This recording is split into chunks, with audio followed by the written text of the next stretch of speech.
Good evening, everybody. Welcome to KUMBTV's Eyes Up Mother Brown. We are back once again. Well, I say we, actually, it's just me at the moment because we're experiencing a few technical difficulties whereby we can't hear young Nick. Some of you might say that's a blessing, perhaps, but we are desperately trying to get him involved. And well, hopefully we can get him. He's going to appear on your screen very soon, whether or not it's an audible Nick this time or a quiet one. We don't know. Hello. There he is on the screen. Nick, can you hear me? Well, I can hear you and I'm talking. A little bit perplexed. No, we've got no audio, mate. We've got no audio. We can see you on the stream. Just can't hear you. No idea what's going on there. But we'll have a little look at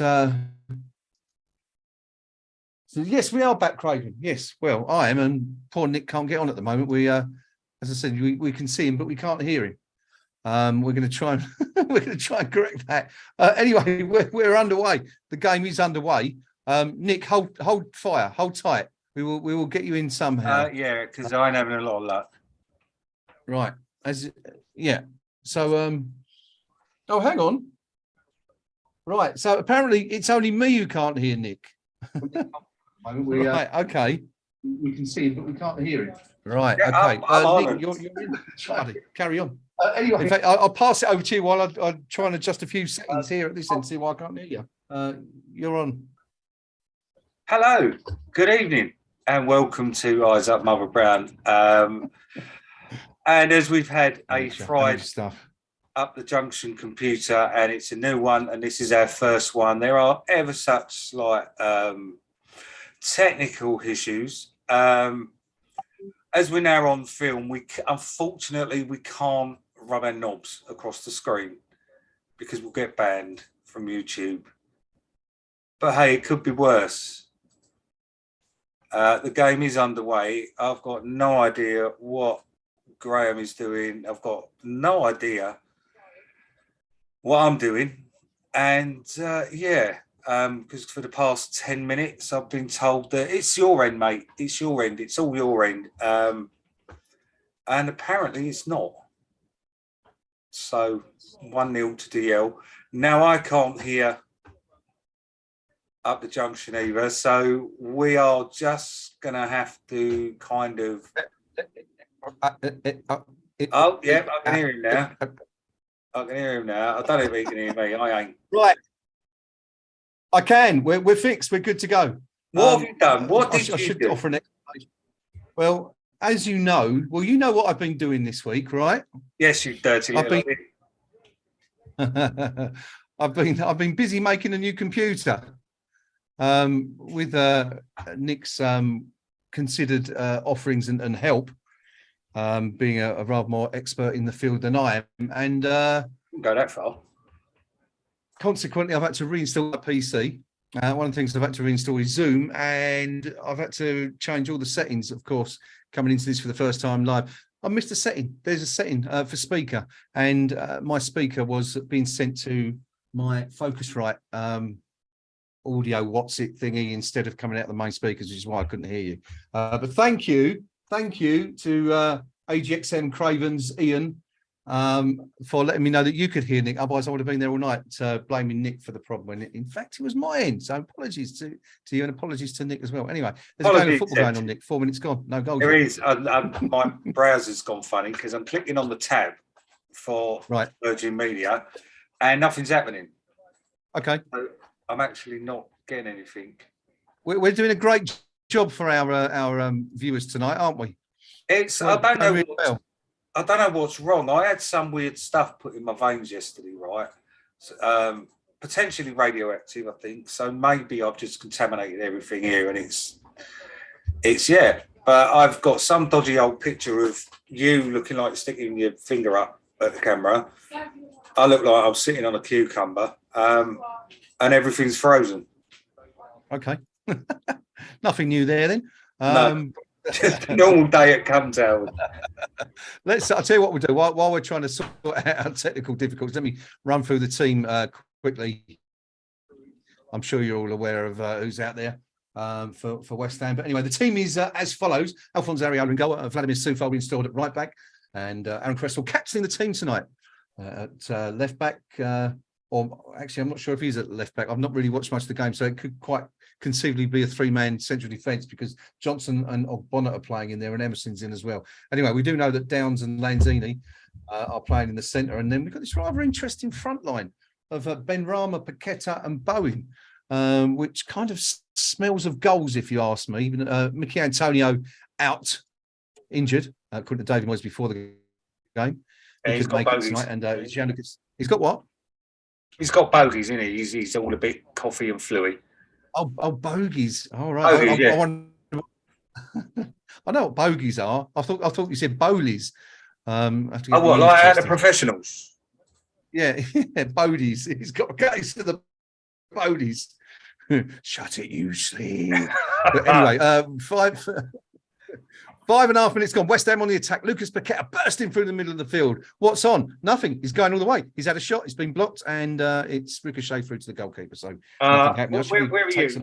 I'll have a little time check. I'm 6 minutes 28. Well, you're miles ahead of me because, as you're aware, and everyone who watches regularly will be aware, I'm always miles behind on these European nights. So I'm just touching 6 minutes now. So anything important happens, it's over to you, I'm afraid. Right. I'll try and concentrate and focus. All right. Good stuff. Yeah. So anyway, apologies for those of you who were expecting the stream on Sunday. Unfortunately, the KUMB main office PC blew up on Thursday night, and I was rendered inactive for the last week or so. But anyway, we're back up and running now, so it's all good. Anderlecht attacking, or in Nick's case, we'll have just seen they've already attacked. I'm assuming nothing comes of it because he hasn't. Nothing comes of it. Nothing interesting. No, nothing interesting. We seem to have a little bit more of the ball than them. It's seem to be cancelling each other out at the moment. But yeah, good result Sunday though, wasn't it? We haven't, while there's a lull in the game, some contentious decisions, which ultimately I think were all correct. Going by the letter of the law. Yeah, well, I mean, let's be honest. If that was us, we'd be doing our pieces, wouldn't we? Well, yeah, it gets likes. Oh, this is good. We're now coming forward with Bowen. He's done a nice little bit of pieces. Oh, come on, that's a free kick to Bowen. That's got to be a free kick to West Ham, right on the edge of the box. Referee's pulling out a yellow card. So their defender there in the ninth minute is already on a booking. Bowen was kind of, well, not clean through. It weren't a sending off offence. It weren't Cresswell at Frankfurt, Jobby. No, but nonetheless, it was deliberate. Although, did he make a bit of a meal of? No, he didn't for once, Bowen. No, that's a blatant free kick and a well-deserved, well-deserved yellow card. Though saying that from the other angle, never mind. You win some, you lose some. And on that occasion, we won. Cresswell and Antonio are over the free kick. It is just outside the box to the right of the edge of the area. Will Cresswell fancy it in swinger here and go direct for goal? Or will Lanzini? Got to fancy Lanzini from that position, I reckon. And then again, as you say, Cresswell left foot over the wall, you reckon? Could be. Cresswell screamer, and it's over the bar. Didn't see that coming. Arnstadt was the player booked a few moments earlier. Bowen trying to burst into the box. Didn't quite make it, but failed. What was it? What do we reckon? 3 yards maybe outside the box? Yeah. But, good signs for West Ham anyway so far. What do you make of this team he's put out there tonight, Nick? Interesting. I think are the words. It's a bit of a gamble. It is a bit of a gamble because I still maintain that our slumping form last season started when we lost that game. We lost the winning momentum when he put the kids out after we qualified. And it all just seemed to go to pot then. Yeah. So let's hope it comes off for him. But unlike that game, we do have the reinforcements on the bench when needed. We do.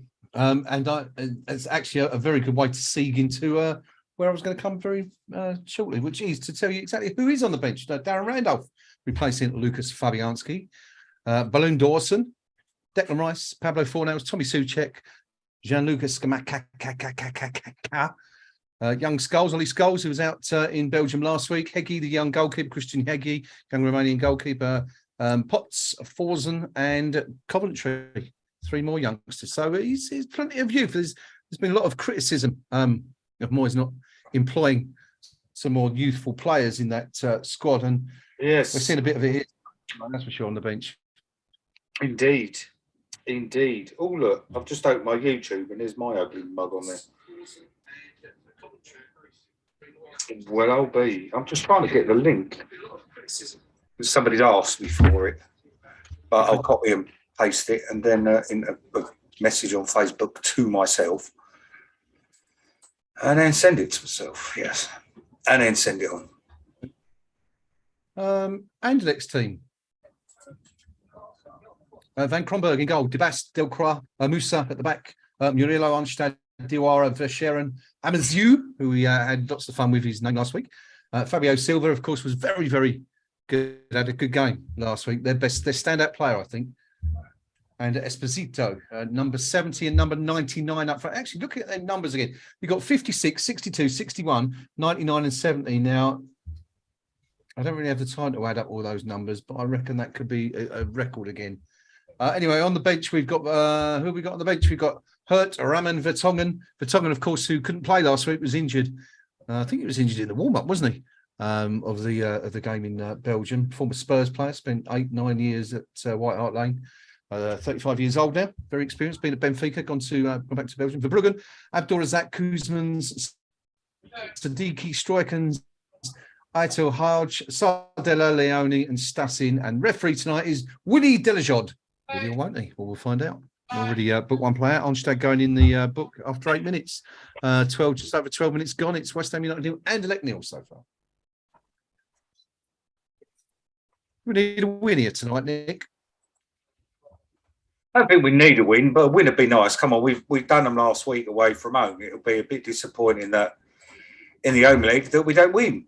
Really, we've set our stall out from the previous few games.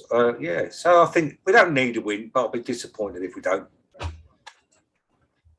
Plus, I want to go. We've got another free kick with Benrahma and we've got Benrahma and Cresswell now over a free kick. This time it's more over to the left, far more over to the left. Just outside the box, couple of yards outside the box, and it's shot. That's 1-0 to West Ham. Saeed Benrahma with the free kick. What about that? What about that? 14th minute. Saeed Benrahma winning the free kick, fell just outside the box. It's actually pretty much bang on 24 yards because it's pretty much on the line between the two there. Hard and low. 6 yards. Cresswell on Benrahma standing over the free kick. Yeah. Great start for West Ham. That's exactly what we wanted. A nice early goal to settle the nerves. And of course, we know pretty much, it's a nice finish. He's took it really well. Really, really nice finish. Weren't as low as I thought, actually. Must have just been the initial angle. But no, that was a nice free kick. Stroked home, as they say. He did stroke it, didn't he? It was a definite stroke. It didn't ping it or whack it. It was a definite stroke. I like that. It was. And I do believe that's his first direct free kick he scored for us. Could be. I can't recall any others. And if he has, stick it in the comments. And while you're there at the comments, do not forget to help YouTube algorithms and stuff. See that button that way.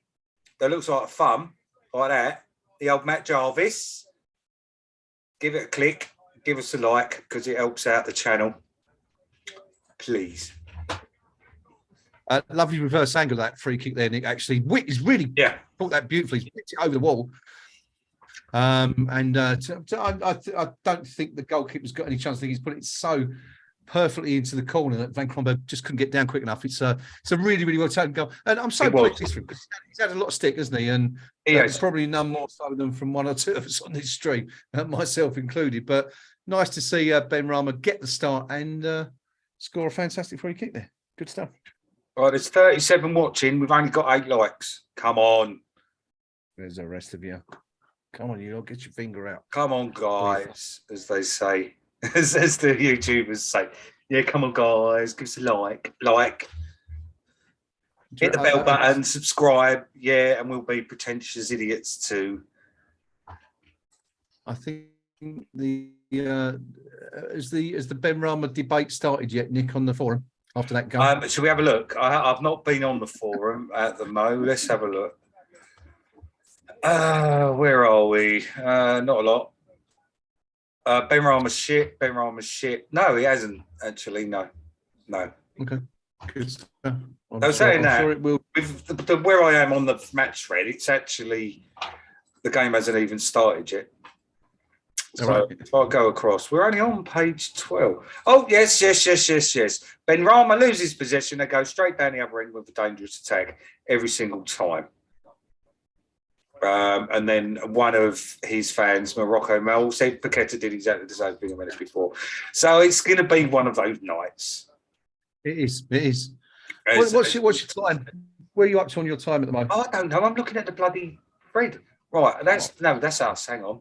16 minutes 40. Oh, no, I'm now sort of stuff. 43, 44. There we go. Well, I've just seen Silva test Areola for the first time, just outside the box. The number 99 got between Ogbonna and Johnson, but it's straight at Alphonse Areola. Easy save for the French keeper, one that warms his palms. But we were quite impressed, weren't we? Well, I was. I'm not sure you were so impressed with Silva last week, but he had a good game, didn't he? He was the best player for them anyway. I've been asleep since then. Don't ask me about last week. I can't remember that.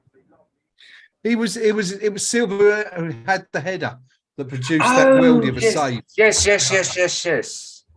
Now you're talking. Yeah, now I remember. Yeah. Yeah, he done all right, didn't he? He did. He had a good game. I was very impressed with him. Anyway, he's getting it's now a slight little lull, and I do believe have we welcomed the people in the cheap seats yet? How very remiss of us. No, we haven't. I'll allow you to. ATXM, Ian McNeil, hi. Tony Mitchell, good evening. Hobo, good evening. Polaroid, he's back as well. Watch your mate. Timothy Melican, hi. That's a new name. Welcome. Madeline Both Legs, he's on again. Dan B, I mentioned Dan B, you don't deserve twice. Steve Palmer, evening, Steve. Ian McNeil, I said to you yet. Jim Sawyer, blimey, from Oz. Happy days. Good day. I'm Jim. Yeah, so welcome. And those aren't in the chat. So most likely Cuenca. Hello, you old git. Tim, by the way, who you just said was a new name. Yeah. He's actually been on Eyes Up Mother Brown before. He's done a show with us. Tim has. Yeah, but that would have meant me paying attention. Tim from American Hammers, our good friend. He runs the channel. Okay. In which case, hi. One of my work colleagues, former work colleagues, does stuff with the American Hammers. I think. All right. I can't remember his bloody name now. Steve Mothersoul. He. Oh yeah, I know. Steve, he's a driver as well, isn't he? He is. Yes. Used to work with him out of a southeast London depot, which shall remain What's the bloody word? Nameless. I don't know. Nameless. Yes. Numbness. No. The depot shall remain numbness and nameless. It does sound a little bit like numbhead. Anyway, there's a football match going on again. There is 19 minutes. It's still West Ham United 1, Anderlecht 0. The only goal of the game so far coming from Said Ben Rama. 14 minutes. A stroked free kick, nonetheless, as we've decided to christen it, or Nick decided to christen it anyway. Perfect description as well. Took it really well. West Ham attacking again. Better than Matt Jarvis. West Ham breaking again on the left-hand side. Nick would have seen all this already, but it didn't come to nothing. But it's been pretty one-sided so far, apart from that silver shot a couple of minutes ago. Anderlecht haven't really shown anything to suggest they might trouble West Ham this season. Of course, the night is young. At this stage on Sunday, we were 1-0 down against Fulham. That was an interesting goal. What did you make of that? Do you think it was Zuma at fault for giving Pereira too much space? Do you think Fabianski was at fault because he perhaps should have saved it, or is it just one of those worldies that you can't really put blame on anyone? I've got to remember it from the highlights because I didn't see it live. However, I think that what's his face, Fabianski could have done better. Zuma did exactly what he was doing should have been doing, which is cutting him out, limiting his options without diving in for a tackle. Okay. And then Fabianski was caught out with a sucker punch. 6 and 2 threes, I think. It was one of those goals you don't really expect a player like him to be scoring from there. Excuse me. Very much out of the blue. But I think Fabianski could have done better. Bonner is going off by the looks of it, and Ballon d'Ors is coming on. Hopefully, that's not too serious for Angelo. I'm just having a look at the physio. Having a look at him there, Nick. It seems to be involved the left knee again. Which is a really concerning sign. As you say, that they're not even trying to get him to run it off. The call's gone straight. I mean, he's walked off okay, but taking no chances whatsoever with this one. And Dawson is coming on a handshake from Silva to Bonner, who's lasted just 21 minutes. Doesn't look to be in too much pain anyway. But no, but then he didn't look in too much pain when he got the bad injury, did he? He ended up carrying on for a little while, didn't he? That's right, he did. So he's a bit of as Mark Noble described him, as a bit of a wall. No, made out of concrete, didn't he? He said. West Ham got a corner over on our left-hand side. Dawson's in the box along with Johnson and Ben Rahman. That's all I can see at the moment. Who's taking the corner? Lanzini, I think.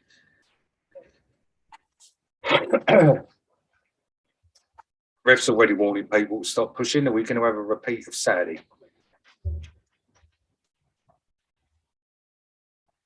And Zini swings the ball in, and it's straight at the keeper. Good enough corner, but just a bit too close to the keeper there. We're so rubbish at set pieces, aren't we? Terrible. Absolutely terrible. We are. It depends on who's on the ball, doesn't it? I suppose. Yeah. I'm kind of trying to tempt fate here because every time we said that last year, or said the opposite, that we're so good at set pieces, we flunked it, basically. So didn't work on that occasion anyway. But it's not really been coming off, has it, from, say from set pieces. We've just scored from a set piece, of course, but corners not been our forte this season. We don't seem to be as dangerous from corners as we have done historically under Monsieur Moyes. Indeed. Although we're not exactly a big team, are we, at the moment? Well, no, when you're missing players like Ogbonna and, Souček not in there. Rice ain't in there, because, he ain't a short arse, is he, Declan? No, and I suppose, do you know who I think we still miss? How good would this team be if we had a prime Winston Reid in it? Yeah, he was what a player. What a great player. Was our second longest serving player, wasn't he, until he left the club?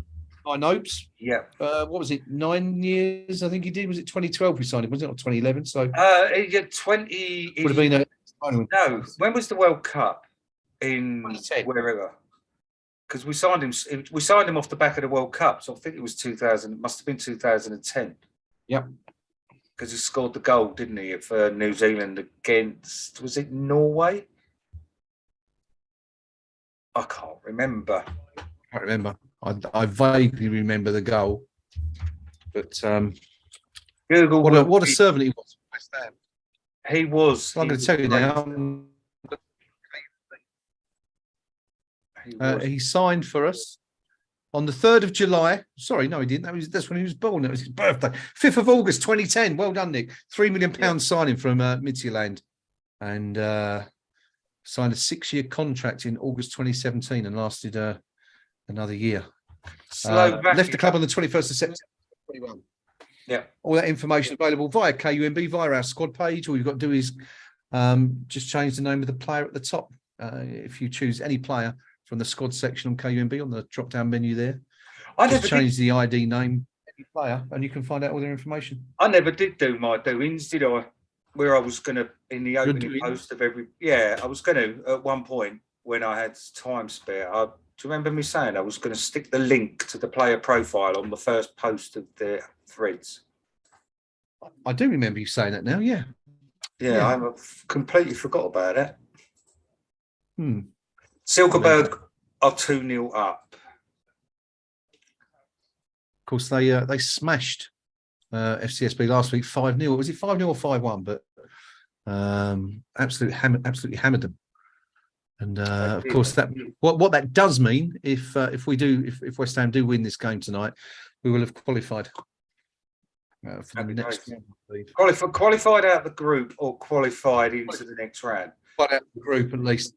I think that would put them on 7 points when it's Silkeborg, so they could theoretically overtake us if they beat West Ham and Anderlecht in the last 2 games. So it's pretty unlikely to happen, but no, we need to. This is the thing. This is where I don't agree with putting out weaker teams, because we could go through as winners, avoid possibly a bit of a dodgy old playoff with well,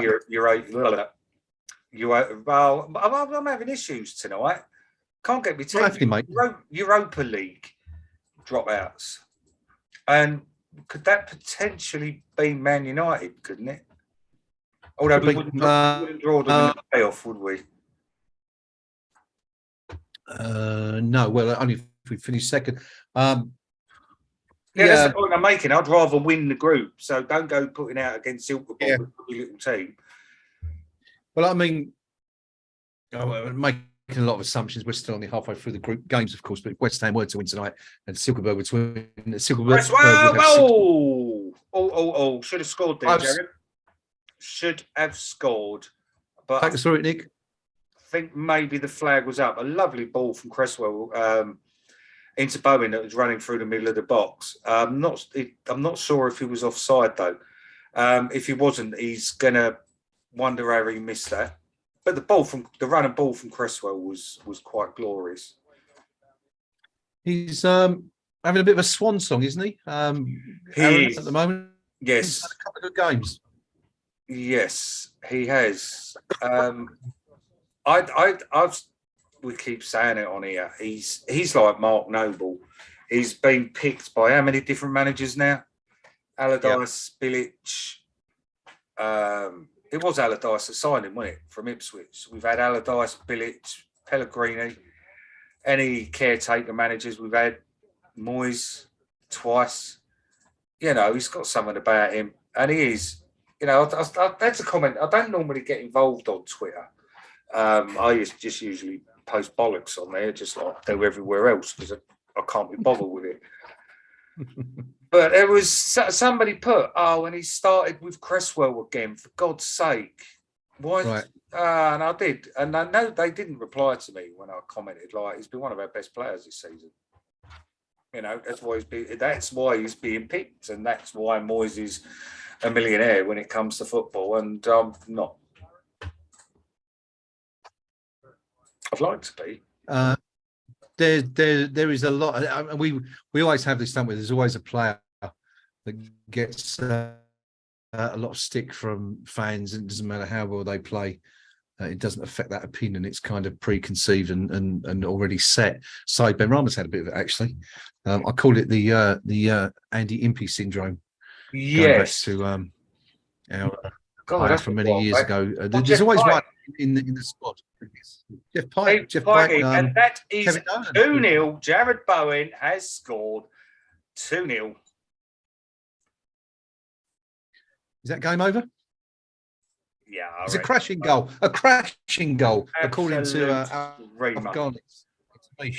I'm still waiting for it to happen on my screen. As I said, I'm so far behind on BT Sports. But anyway, great stuff. And I should also point out and give credit to David O'Rourke, who says that Silkeborg need to draw tonight for us to qualify top of the group. Said far more succinctly than I ever could. Thank and you. That was Emerson. That was Emerson who created. Emerson created Yep, that. Emerson on the left. Bowen with his arm up, long before. Nice goal. Plays it back edge of the box. Bowen takes down to his left foot, and he's just rifled that into the top right hand corner. That's a fantastic. And that's a player takes it on his right foot. Yeah. And this is what I mean about if we win this, we still need to be putting out strong sides in those last two games. Keep the momentum, keep the confidence up. Because for the first few games of this season, we did look dead and buried. I thought it was going to be one of those seasons. We looked devoid of confidence and stuff. And we've had a few wins now. And we're playing with a spring in our step again. We're that half a yard quicker. We're going for, we're stepping in for the balls just that little bit quicker and stuff. We're looking like we're a quality team again. David. Yeah, we are. Do not change it. We made this point, Nick, didn't we, last week about confidence? Goals and wins breeds confidence. You can see it out there tonight already. Interesting that less than 2 minutes earlier, Jared Bowen should have scored. You mentioned that that great little through ball from Aaron Cresswell threaded that ball through the eye of a needle into the box, into Bowen, and hit it straight at the keeper. But there he goes. Less than 2 minutes later, Emerson going down the left-hand side, cut the ball across on the edge of the penalty box. Bowen taking it with his right foot, one touch onto his left-hand side, then sent it crashing into the top right-hand corner of Anderlecht's goal to double West Ham's advantage. And hopefully we're going to get a few more goals. Good stuff. It'll be nice. It'll be nice. I'd like to see Pac-Man get on the score sheet tonight. And we're coming again down this left-hand side. We're opening them up like sardines here. And that's a corner. That's a corner, ref. And who's that been brought down over there that's now rolling about? That's Ben Rama. I don't know if it's a free kick. It looked like that should have been a corner to me. Could be wrong. Okay. I'm. That's a bit innocuous, actually. We're much in that. So it's gone out for a throw-in. Throw-in's been taken and was still over on the left. Oh, lovely little ball by Emerson. He just cut it through and it's Bowen. It's still in play, but he should have had a second there. That was terrible. We're still in possession now, further in the middle of the park. Now it's back in our own half, back to Ballon. But yeah, Bowen made a hash of that. If he got a connection, that would have been game over. That would have been 3-0. How did he miss that? He'll look at that at half time on the replays and he'll call himself a right old James Blunt there, I think.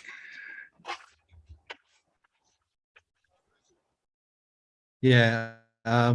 We've seen there's a little bit of this play acting creeping into this team, isn't there, this season? Paqueta's done it a little bit. Has done it a little bit. And even Bowen started doing it by pretending to miss shots. I mean, yeah. There's a shot from Anderlecht that's just fizzed wide there. Oh, Jared, that is... How did you miss that? Oh, lovely little back heel from Paqueta there. Didn't get to anyone, but it's what we like to see, though. Shot Bowen, says Dan B. David O'Rourke says that should have scored, but I forgive him. Yeah, he scored an absolute belter already. Fantastic goal. To be fair. West Ham just a little bit lapse. Sorry, Nick. Yeah, to be fair, that air shot was a belter and all, but the other end of the spectrum. Not the best. Yeah, it was Verscheren who had the shot there for Anderlecht. West Ham losing possession, conceding possession quite in a dangerous area. But Verscheren unable to profit, puts his shot just wide of the post, and I'm just seeing that rerun of the Bowen chance. Again there down the left. Oh no! Was that a good save from Areola, or was that just wide from their player? Let's have a little butchers. Who was it? Who was it that I can't see? No, that was them. Just wide. But again, yeah, slight signs that we're asleep. Wakey. You're better at picking out the players than me. I can barely focus on the screen, let alone names. Oh, give over. I'm doing. Paqueta's just been booked. Now, in real time, it looked like nothing. Their players got knocked down like the proverbial sack of poo. Let's have a look. Oh, get out. That ain't a booking.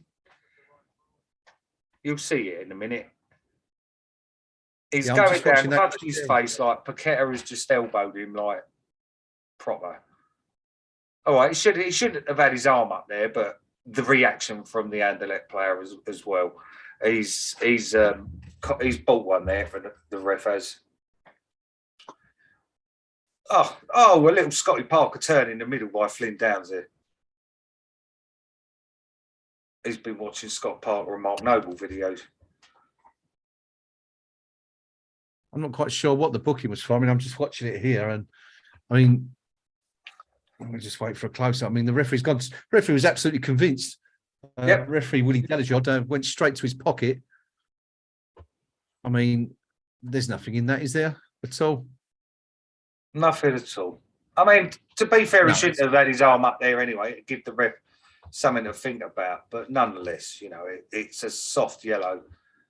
It's an appalling one, quite actually. Why the referee's bought that when he's no more than a yard away.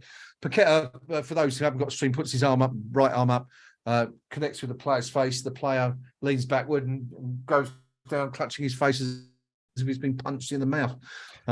Clearly, play acting. The thing is, by the letter of the law, if he's been elbowed like that, enough for him to cause a genuine reaction like that from the keeper, then that should be a red. It shouldn't even be a boogie. No, indeed. But there you go. Paqueta in the book, first West Ham player in the book. The second player on the night, Armstead, booked after 8 minutes. First player in the book, the Anderlecht player, very early on. We've just seen the visitors have a couple of chances. Verscheren has put 2 shots wide, one either side of West Ham's goal. First one, a volley from outside the box, and then that one from just about 7 or 8 yards out. Low cross coming to the near post. Really should have done better. Should have at least hit the target and made Areola work, but didn't. And West Ham remained 2 goals ahead. 37 and a bit minutes gone, if I'm right. Let's have a quick look at the match stats so far. Well, of course, the only stat that counts is West Ham 2, Anderlecht 0. But in terms of possession, West Ham 54% to Anderlecht's 46%. West Ham 5 shots, 3 on target. Anderlecht 3 shots, 1 on target. The only corner so far going to West Ham on our left-hand side, which came to nothing. Quite a few fouls, bit of a niggly game. 7 fouls committed by West Ham. 5 by Anderlecht so far. That's roughly 1 foul every 3 minutes. Yeah, but that's going to go down as a foul. What Paqueta did, and they you know, they ain't a foul as long as I have a hole in my sphincter. Yes, I was wondering what orifice you were going to refer to there for a minute, but there you go. No surprise. It was your lowest one. I was being polite. I never said arse. Arse. Arse. Yeah, West Ham. I think it's Bowen just buying the free kick that time. Diawara, who actually gave away a free kick. I think it was Diawara who gave away the free kick that led to West Ham's opening goal. Downs. He's a little terrier. The way he broke that up then, and who's that? Oh, Lanzini's just lost it. There's a surprise. And there's gaping holes at the back. What we've got here, 4 on 5 at the moment. This is looking a bit lively from Anderlecht. The shot comes in and he misses. Esposito with the shot. Again, I wasn't sure if Areola actually got a hand on that then. That was Lanzini getting mugged right up the other end of the pitch. Manu, I love you to bits, mate, but I think you're done, mate, honestly. I think that was a save. That was a save. That was a brilliant save. That's a corner to Anderlecht. Yeah, it's Silva who nicked the ball in the first place, started that break. Yeah. And then, as you say, West Ham sort of won it back, but That's the header. The corner's been taken, headers over the bar, absolutely no danger. But again, Downs being a nice, he's done all the hard work only for Lanzini to lose it. I don't understand why Lanzini's still getting a game, to be honest, and I don't mean that disrespectfully, because again, he's been a good servant. He's given us some great moments in his career, but I don't know. It's the games now just passing by. Really, he has about as much influence as Liz Truss, to be fair. Who else we got? Cullen. Does he still play for us? Cullen, Josh Cullen. Yeah. No, he's played for Anderlecht since he played for us. Oh, was he really? Who we got on the bench? Who's the youngster? Who's the? You mean Connor Coventry? I think you're referring. Connor Coventry. That's the bloke. I don't become the C. Yeah, they were around at the same time, weren't they? Came through the group together. You know, sticking on instead of Lanzini. Lanzini, I don't want to dig him out because of he's been good for us, but there's no shame in not being the player you once was. And you know, he's had a decent career. He's likely to go out back to River Plate in the summer, maybe even January. Bed Coventry in. Give him a chance. Give him a game. Yeah. Nick, Sam Smith asks, is anyone else wondering why Kurt Zouma and Tilo Kehrer weren't on the bench tonight instead of Craig Dawson? Are you wondering why, or can you shed any light on that? Are they not on the bench at all then? No. Having a well-earned night off, isn't they? Kehrer's been an ever-present since he's been here, isn't he? So, well-earned rest. I think good management. So Zouma, isn't he? Zouma played every game as well. Yeah, it's definitely every league game anyway. Which is interesting because when we watched him at Forest on the first game of the season, he didn't look himself, didn't look completely fit, but I think that's been the story of much of his career since he's been at West Ham. It hasn't affected his game. To be fair, I don't think any of them look particularly fit against Forest. So it's not something I think you can level just at Zouma. We looked, for those first few games, we looked totally breathless. It's just the way Zouma is, I think, isn't he? He's lumbering. He doesn't look like he's more than a couple of paces away from an injury. I think that's just how he is. Yeah, you just think he's got that that look about him, that gait, where he kind of, he's going to be a shuffler when he gets old. Craven Moorhead, I think Craven's right. Sam, if you haven't already, his response, Craven suggests that it's probably rotation because Moyes has been saying a lot about the Thursday to Sunday games, just giving people a game off with a match like tonight, which isn't absolutely necessary for the first team players to play. So I think it's a good decision, assuming that is the case, and there's nothing more concerning than that going on. No, I don't think anything's amiss. Yeah. I think it's just a case of having a night off, lads. In terms of defenders, no other first team squad defenders on the bench tonight. A couple of youngsters out there, or on the bench, you say. Just seen another Silva again. Had a block shot a few moments ago for Anderlecht. And the deep cross came in from the right-hand side, came to, I think, straight over Alphonse Areola's head and out for a goal kick. But the Belgians enjoying a little bit of possession for the last few minutes. Haven't really threatened West Ham until that Esposito curler, probably the closest they've come so far. He cutting from the left-hand side, tried to whip one round onto the other side, and it was tipped wide by Alphonse Areola. But apart from that, they've not really come close. Flynn Downs, haven't seen a lot of him tonight yet, have we? Obviously, been very, very good in the last couple of outings we've seen. He's just got on with it.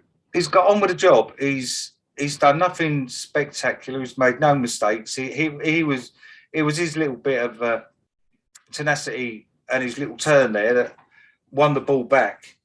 It was his own little mistake. He lost the ball and then he got it back, no problem. Like he's just done there. You know, he's a little Rottweiler. Only for Lanzini to lose it. It does look like that Lanzini is getting in Downs' way. And I'm just watching him now, and, they're on the break. Anderlecht are now on the break. And the positions that Downs is getting in, he's a bowler. He's a footballer. He may not be the most talented, but he's got a football brain, but he's still only young. So that can be coached into him. But at the moment, he's looking bright. He's on the ball now. He's passing it to Emerson. And we're now over on the left, just playing a little bit of tippy-tappy stuff. Downs again to Lanzini, who... Oh, he didn't lose it this time. To Ben Johnson. We're now over on the right with Kufal. We've got nobody in the box. Nobody. Now it's with our little Brazilian number 11, who I'm going to upgrade from dud to duh. So there's progress.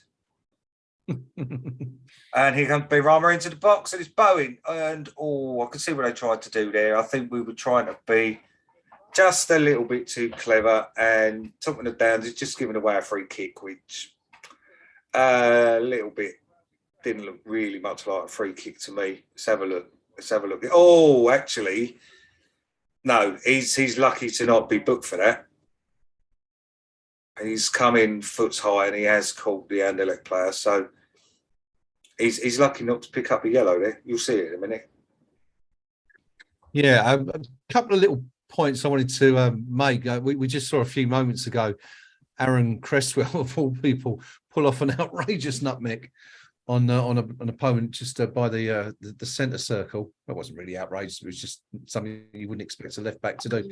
And yeah, on Downs. Now I've been watching him reasonably. Yeah, I mean that was a bit late, that foul. I'm amazed if he's booked Paqueta for that challenge. Why he's not booked Downs, I never know. But have a look at him. Have a look at the way he's playing the game. He's very reminiscent of, dare I say it, a young Trevor Brooking, because he's always looking over his shoulder to see where his teammates are. And this is a trait that Declan Rice has as well. And you watch Downs tonight, see if he doesn't remind you of Declan Rice, just the way his movement and his positional play tonight. Just watch it until half time. See if you get any of that. But it just seems to me that he's been learning from the master a little bit in the last few weeks. Yeah. Who is it that said it? Somebody said it similar to you on the forum. And they I think, where are we? Who said it? Come on. I'm going to find it, because as they've said, similar to you, they deserve a shout out. Unless it's somebody I don't like, then I'll ignore it. But no, I like everybody on the forum. Of course you do. I'm professional. I am legend. Downs is just Rice duplicate, but not as far progression. When I see him playing, if a squint, it moves. It plays like Rice, although he is faster than Rice, though. And that's half time. That is the first half over and done with. But no, that's not free. Downs is playing some imperious stuff today. Very impressive. Well, basically everybody on the match thread is singing Downs' praises. He's a good little player. I like him, and he's an hammer to boot. Indeed, born and bred, Brentwood boy. Yep, like one of our own who's at the stadium tonight. But there it is, as Nick says, that's the half-time whistle. West Ham United comfortably ahead. Good first half from the Hammers. Goals coming from Said Benrahma after 14 minutes. Wonderful little free kick after the Hammers had been awarded that just outside the box. Benrahma stroking free kick, lifted it up and over the wall down into the bottom left-hand corner. Goalkeeper, the Anderlecht goalkeeper Van Kronberg just couldn't get there. It was just too well positioned. 1-0 West Ham after 14 minutes. And then Jarrod Bowen, 2 chances within the space of 2 minutes. Had a really good chance. Cresswell threaded a superb ball through the centre of the park into the penalty box, into Bowen's path, which he side-footed straight at the goalkeeper. Could have picked his spot, really, and completely got it all wrong. And then atoned for that considerably less than 2 minutes later when Emerson, breaking down the left-hand side, put a low cross in to Jarrod Bowen on the edge of the box, controlled it with his right-hand foot, put it onto his left-hand side, and just smashed it into the top right-hand corner. Once again, Van Kronberg, no chance whatsoever of preventing it from hitting the back of the net. And that was the first half. There was a couple of bookings. Arnstead for the visitors after 8 minutes, and then Lucas Paqueta, 36 minutes. Quite ridiculous booking, really, but you know, it's the referee's not had too bad a game apart from that. Match stats for you so far. West Ham 58% possession in the first half to Anderlecht's 42%. 5 shots for West Ham, 3 on target. Anderlecht actually out shooting us in that half. Enjoying 7 shots to go, only 2. But there you go. Now, looming is a no. It's not a no. We're looking up to see you above us. It's happening tonight. How you doing, buddy? Yeah, not bad, not bad. Can you hear me okay? Can you hear me okay? Can hear you fine, yeah. Good as gold. Good as Yeah, gold. all right. Better than it was earlier when I couldn't hear Nick at all for the first 10 minutes of the stream. But yeah, what do you make of the first half? Comfy, isn't it? It's, not really.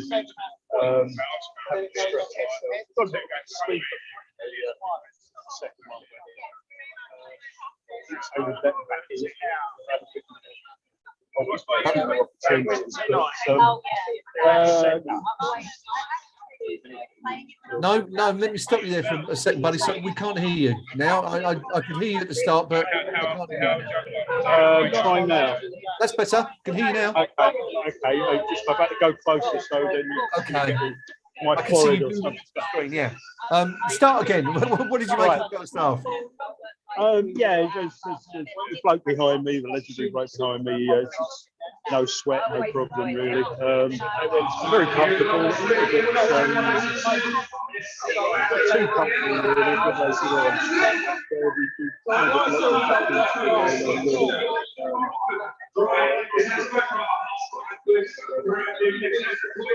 We can't hear you again. We can't hear you. We can hear Martin Godman shouting in the background. It's not Godman, it's Skull. All right. Whoever it is, we can hear him. But we can. All right. We're having real trouble.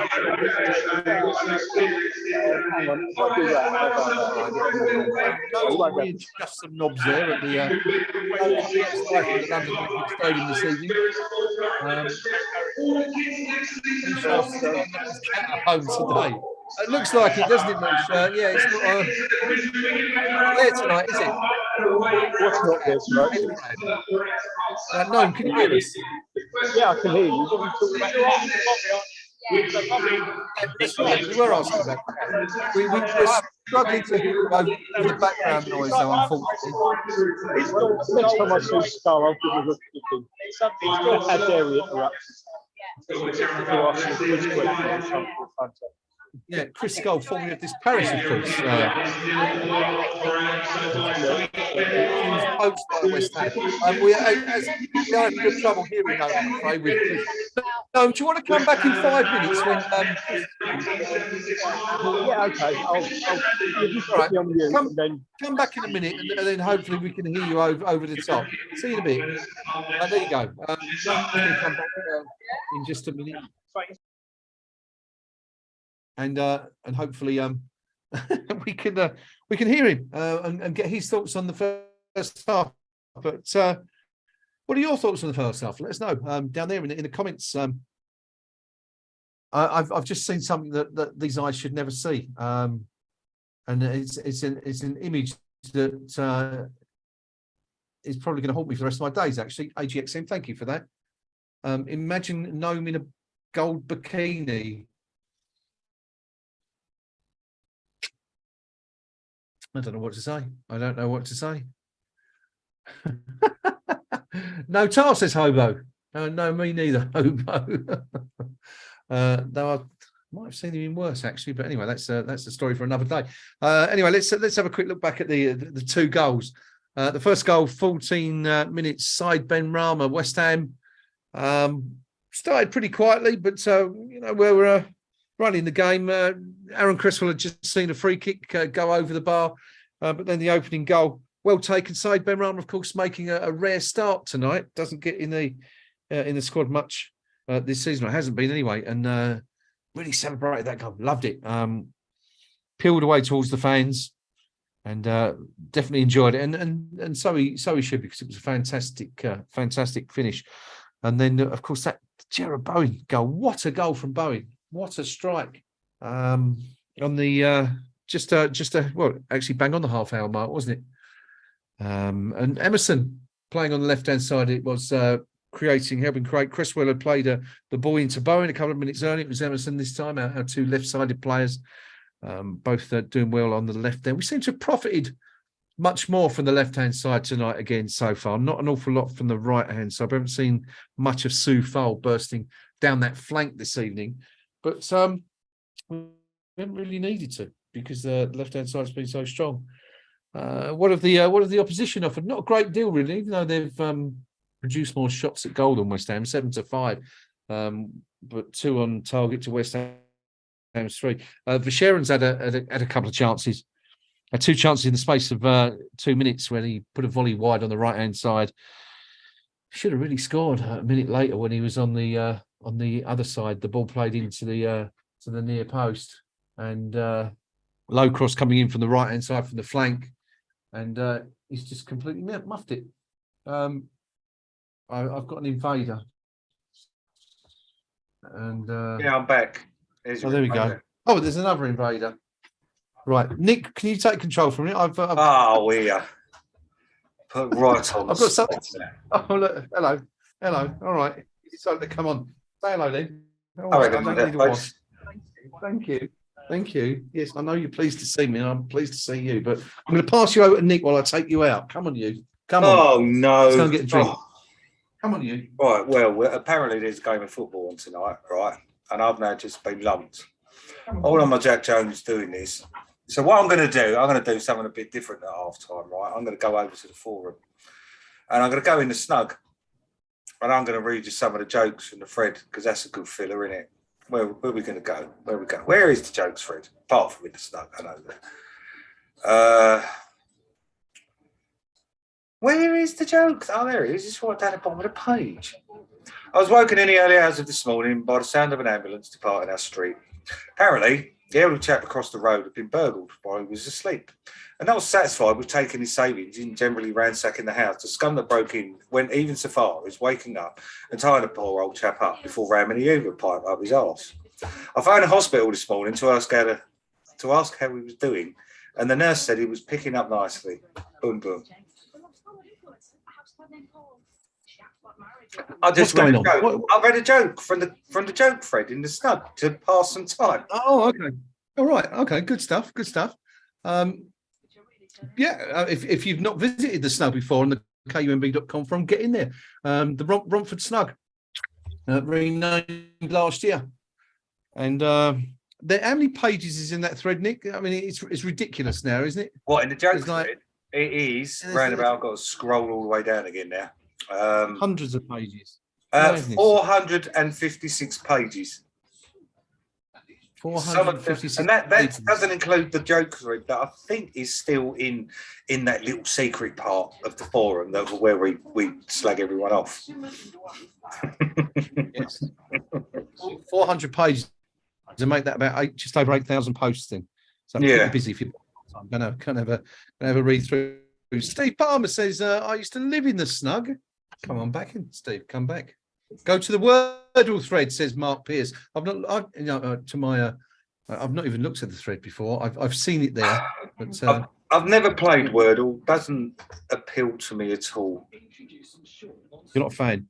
There's a music one as well. If you like those sort of things, in the music, film, and TV forum, plug, which is called, I don't know, it's called something like Curdle or something like that. It's something very similar.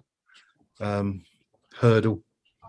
I don't know, but it's a music one. You listen to a couple of seconds of the start of the track and have to guess it, which is nearly all. But I know you're a muso, and you might appreciate that sort of thing. But, anyway. I don't. Do you know what? I don't really venture into that music, film, and TV as much as I should. Why ever not? I don't know, really. I'm into my music, but nowhere near as much as I used to be. And hang on, what's that? What do you mean I can't spell? Mark Pierce, Bellhammer, cheeky bugger. I can spell, I've just got fat fingers. No, I should do, but I've kind of lost track of the music scene. Do you know my claim to fame on Channel 4? V Festival 2009. Yes. And I was on Channel 4 and the camera panned right onto my backside because I was totally out of my face and I was crowd surfing. Nice. Naked. Naked? Naked. I didn't have a button on. Nothing. And I was walking around that festival all weekend with a West Ham flag draped around me, with not much else on apart from a West Ham flag. I can only feel deep sympathy for the poor members of the crowd underneath you while you were being passed over their heads, regardless of whether you were front side or backside down. Well, I'm quite surprised, nothing was inserted, to be honest with you. What, by you or by the crowd?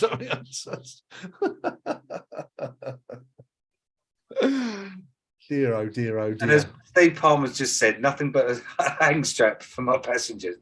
Yes. Oh, those were the days. There you go. Revelations of a bus driver. Confessions of a bus driver. Indeed. Although I wouldn't even have dreamt of being a bus driver back then. I don't even dream of being a bus driver now. Do you know what? When I was a kid, that was my dream job. That's what I might have told you this before. But that's what I wanted to do. You know, when people say to you, "What do you want to do when you get older, son?" I always used to say, "I want to drive a bus. I'm going to drive my mum to the shops. My mum and my nan round South End." No idea why. Never happened. Because you know what, right? On good days, it is actually fun, especially when you get on especially when you're on a route with the older generation. Because they're no trouble. They say good morning, good afternoon. They thank you when you get off. They tap in with their council issued passes. It's the normal day-to-day people during rush hour that are trying to get to work and stuff like that are the awkward ones. But once the rush hour goes, so long as there's no crashes anywhere or roadworks, it can be quite enjoyable. And you have a natter when you start seeing the regulars and stuff. I even had some bloke come up to me. When was it? About 6 months ago, and I presume he's a forum user because he called me DL. He went, "Are you?" Oh no, he asked if I was DL, and I'm like, "Might be." And he went, "Irons," and then got on the bus. So I've got no idea who he is. So on the off chance, if he's one of the 41 people on this stream, reveal yourself. Yeah. So there we go. You? It's quite scary, really, because obviously people do know where I work. And I am sometimes a little bit outspoken. And it might have been mentioned once or twice. Gets on my bus with a brick and starts battering me. It's all right. I have a few weeks off sick. Full pay as it's an assault at work. So yeah, feel free. I'll tell you my rotas when I'm back at work, so someone can come beat the crap out of me. So I can have 6 months off on full pay. Sweet. There you go. There's a mission for anyone wishing to take it up. The players are coming back out on the field anyway. Oh yeah, there's a football match on tonight. We've kicked off. We have, and we've got a substitution. Oh, Lucas Paqueta is off. Ooh, he's gone. He's been hoiked. Lanzini's still on, sadly. Lanzini is still on. Pablo Fornals is the replacement. So hopefully that isn't anything to be concerned by. I would guess it's just to give him a rest. And Pablo Fornals on the field for the start of the second half. Apart from that, I don't think there's been any more changes, but we're underway. What do you reckon when Paqueta gets his first goal? Do you think he's going to go absolutely mental? Or do you reckon he's going to be quite subdued? He's Brazilian. Of course he's going to go mental. Well, I don't know. It's in their DNA to celebrate goals wildly. I mean, listen to the commentators when they do their. They just overdo it though. The annoying pillocks. They do. I mean, Anderson didn't used to go mental, and he scored some absolute beauties. He did. He did. Do you remember that? Do you remember the commentary? West Ham, great escape, last game of the season. Carlos Tevez scored the only goal at Old Trafford to give us a 1-0 win. Not the goal that kept us up, of course, because we could have drawn that day and stayed up. Media. got that wrong Didn't it time turn and out we time and could, time and time and because time of again. Sheffield United? Wasn't it a case of because of Sheffield United and them bodging it up that we could even have lost that day and stayed up? I think we needed a point, if I remember rightly. Yeah, I think it was the kept us up, but there's a commentary, and I'm assuming it's a South American guy. I'm assuming it was an Argentinian commentator. I'm going to try and dig it out actually, but you know the song by Beatles, Obla D. Is it Obla D, Obla Da? Yes. But the commentator, he goes through his goal thingy that goes on for about 10 minutes, and then all of a sudden in the background you get this dun dun dun dun dun dun dun dun, and he starts singing this song about Carlos Tevez in the commentary. It's absolutely unreal. But the difference between them and John O'Pearce or someone like that on Match of the Day, it's fantastic. It's probably deleted from every server on the internets these days, but I will see if I can dig it out, because it's joyful. It's absolutely joyful. But anyway, yes, it was a great day, that game, wasn't it? AGXM. In fact, we referenced it a week or so ago with Noam when we were talking about how they brought the cavalry on, when they brought on I think it was Giggs, Skulls and Ronaldo at half time, and our lot came out to chants of send them down. Didn't happen, and we lived to fight another day. But anyway, joyful at the London Olympic Stadium tonight so far, Nick. 2 goals up, looking comfortable. 3 minutes in the second half gone. Indeed. Mustn't grumble. No. As David O'Rourke has said, hang on, possibly for the best that he was hooked after his soft yellow. So that might even have been in Moyes' thinking. Yep. Yeah, quite possibly. Go on, you was going to say something. Could definitely. Yeah, I was going to say, a couple of weeks ago on this very show, you said that you thought Paqueta was going to be you predicted that Paqueta was going to be a failure at West Ham. Have you seen anything to change your mind in the ensuing 3 or 4 games? Oh, that was close. We nearly scored there. Have I seen it? I said earlier on, I've upgraded from dud to da. To a da. To a da. I thought you were just practicing Welsh there for a minute, but that's a good thing. We're moving in the right direction anyway, I suppose. One swallow doesn't a summer make, but it makes a good night. Indeed, it does. West Ham profiting from a little bit of referee that let that go. I could have seen those given as a free kick before, but West Ham stole the ball back just 35, 40 yards from goal.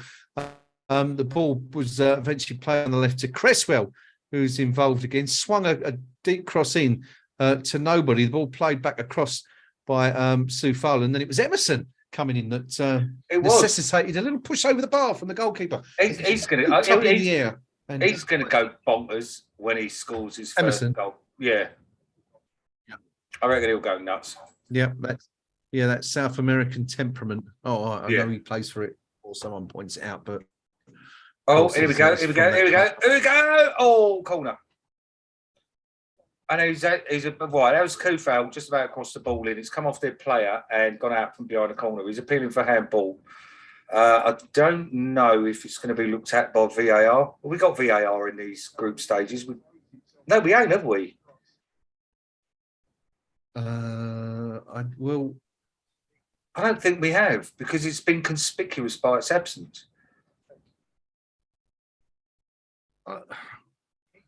God, it's only a couple of weeks ago. A corner.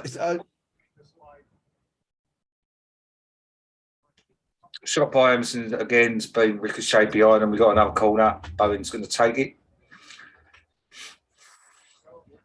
I don't think we have got VAR. I'm sure we ain't.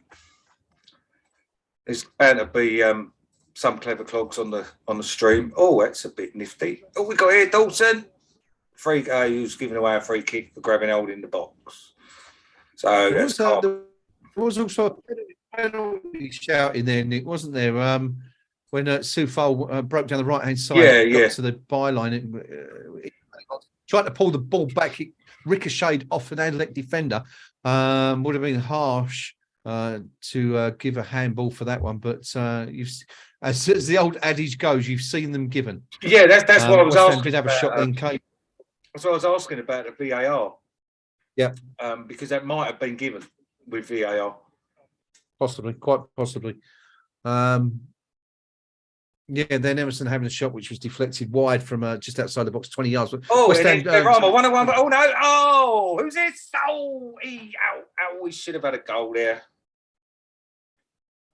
I got a little bit excited. Oh, my hernia. Oh, it was 4-0. That's why we never scored. Ben Rama should have actually taken the shot. For once, he should have taken the shot. He's tried to get it in the 4-0. It's all gone a bit. Yeah, he ain't scoring from there when there's a defender in front of him. Oh, it's a corner. I didn't realise that. I thought the way the ref had his arms up, I thought it was a free kick to them or something. Bloody European refs with all the wavy army stuff. I ain't got a clue what it means. The wavy army stuff. Yeah. The wavy army stuff. Should have done better though, shouldn't he? 4-0. He should have. He should have. 8 yards there. Ball came across the right hand side. It was a good block though, to be fair, from the defender. Flung himself in front of the ball, but it's just not clicking for Pablo at the moment, Nick. Is it? It's not. He's another one that it took a while, didn't he, to get going, and then he had that little run of form where he done okay, and I think for quite a while now he's looked average. But again, remember, you know, he's a relic of Pellegrini, isn't he? I think 4-0. He was one of the big monies that came in at the same time as Haller and Anderson. And I know that one of our moderating colleagues is totally enamoured with him. And do you know what? I do appreciate what 4-0 does, that he's industrious, he's hard-working. But I don't think he's pushed on to the extent maybe we was expecting him to, and he seems to have hit a plateau. And maybe this is the best we've already seen the best of him. I don't know. I'm not going to write him off yet. How old is he? Wikipedia, where are you? Wikipedia, you've got knees up, Mother Brown open in front of you. I know, but it's easier to type in Wiki and 4-0s than knees up, Mother Brown. As much as from KUMB, he's born 22nd of February 1996. Which makes him 26. He's 26 now. Should just be coming into his prime. I think we've just missed another 4-0 miss. Let's have a look. I know he played the ball into Kufal. Yeah, crosses it in. 4-0 tries to head it, and it lands in a separate postcode.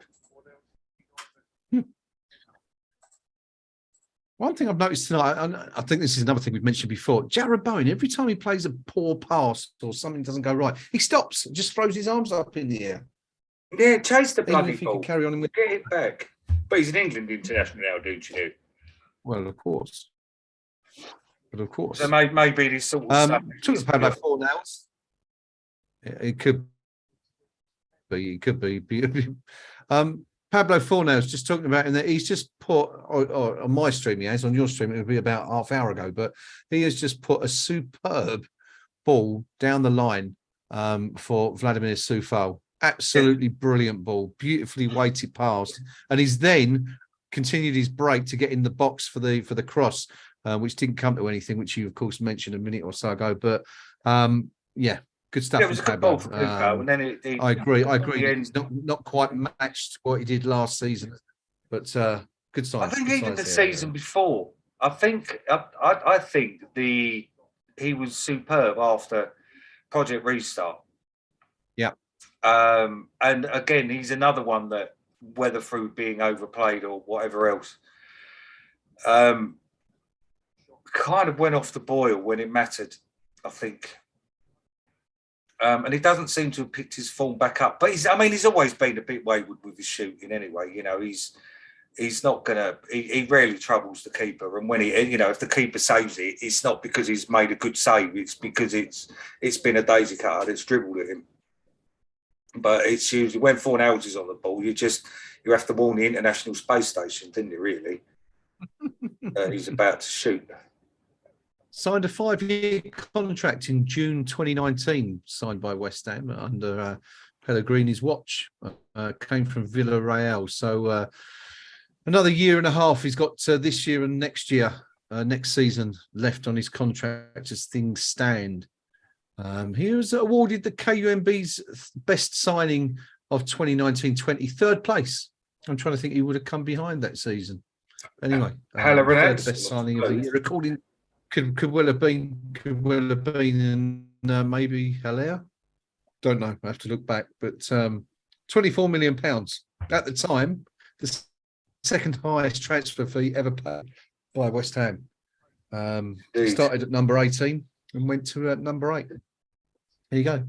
That's all from the KUMB squad page. Pablo Fornals, check it out. Top of the on the menu there under the squad tab. All the info about the players, match notes, every single game they've ever played. Every player who's played for West Ham for about the last 10 or 15 years, you can look in that squad section and you can see the match notes, comments, every single game they've played for the club. Something you will not find anywhere else on the interwebs. It is, and it's also having a good team of match reporters that do that for us every week. Much to their, I'm not sure they're particularly pleased at doing it, but Noam did it for many years, and then of course Chris Wilkerson has done a fantastic job. Wilco on the forum, doing the match reports for the last few years. Anyway, I digress. 58 minutes gone. It's still West Ham United 2 and Anderlecht 0. I think Downs maybe needs to take it easy a bit. He's on a yellow, and I didn't catch exactly what happened, but it does look like he's just had another talking to with the ref, and he looked like a little boy that's just been told off by his mum in front of his mates. Look on his face. But maybe he's another one. Bring on Rice for the last half hour or so. Bring on Souček. Because the last thing you're going to want to see, because he's meant to have a bit of a reputation, isn't he, when he was at Swansea and Ipswich, I think, picking up cards that perhaps he shouldn't have done because of discipline. Yep. So it might be an idea, Mr. Moyes, if you hooked him.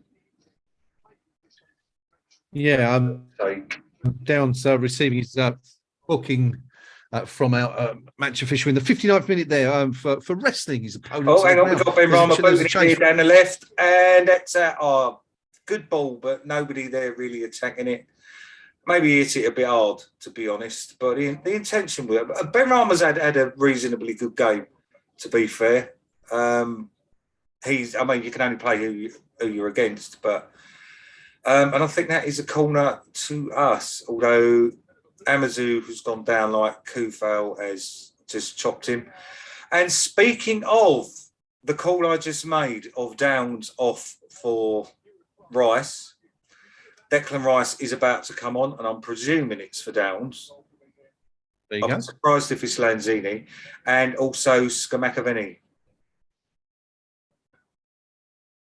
He's going. That's interesting. Yeah, surprised to see that. Yeah, are you a bit surprised to see him coming on at this point? No, not at all. Skamaka's in a run of form. He's scoring goals. I think this is possibly even good management from Moyes, regardless of how the game's going. I mean, the game's really dead and buried, isn't it? Excuse me. But no, bringing on an informed goal scorer. If he gets another goal, do you know what I mean? It's going to do him the world of good. And again, he's not going to be playing. He's not playing with his usual front view, is he? So that'd be playing within the league. So it gives him a chance to get to know his teammates in a real game situation rather than on the training pitch. So yeah, good management from Moyes. Interesting. Not sure I'd have risked it personally at this stage, but I hear you, and I get what you're saying. But it was. I think it's right to take Downs off anyway. He was, a walking red card there. Wasn't just one mistake and on a tightrope, a spot of bother. And here comes the corner, and it's not the best from Bowen. Actually, it was. I was being generous. It was shit. Not the best at all. The delay, of course, was for Ham Utd receiving treatment. I think it was Sufal, possibly, that he collided with just prior to the corner coming in. Yep, there it is. I'm so far behind you, Nick, tonight. It's mad. I'm just coming 1.5 minutes, so I'm a long way behind. Do you concur with my assessment of Bowen's corner? I'm sure. I'm surprised who came off? Was it Downs and who else? I don't even think they're on yet. Okay. Substitutions had been made yet. I mean, I would assume it was Bowen that was going to come off. That's what I was going to say. If he's still out there, I'd be very surprised if that was the case. But right, there's that. The play stopped again. Oh, here we go. And now the subs are going to be made. Number 41. Oh no, Aaron Cresswell's coming off. Okay. For right. Right. Okay. Well, that'll be Emerson going back to full back then. Yeah. To a flat 4. And Bowen coming off for Skamaka. And then he's leaving Downs on. Moisey, I don't. Maybe he's giving him either a chance to show that he's not reckless with a what do you call it, by getting another yellow, or he's giving him rope to hang himself. I don't know. Well, maybe I guess the other point is, of course, that he's pretty unlikely to be starting this weekend, isn't he, in the first team? So no, but if he gets a red ear, I guess that's why he misses the next game, doesn't he? Yeah, of course. Now Rice is being spoken to by the ref because Rice has tapped the ball away, and Rice is standing in front of the ref saying to him, "Respect me, respect me." I'm not sure I like that.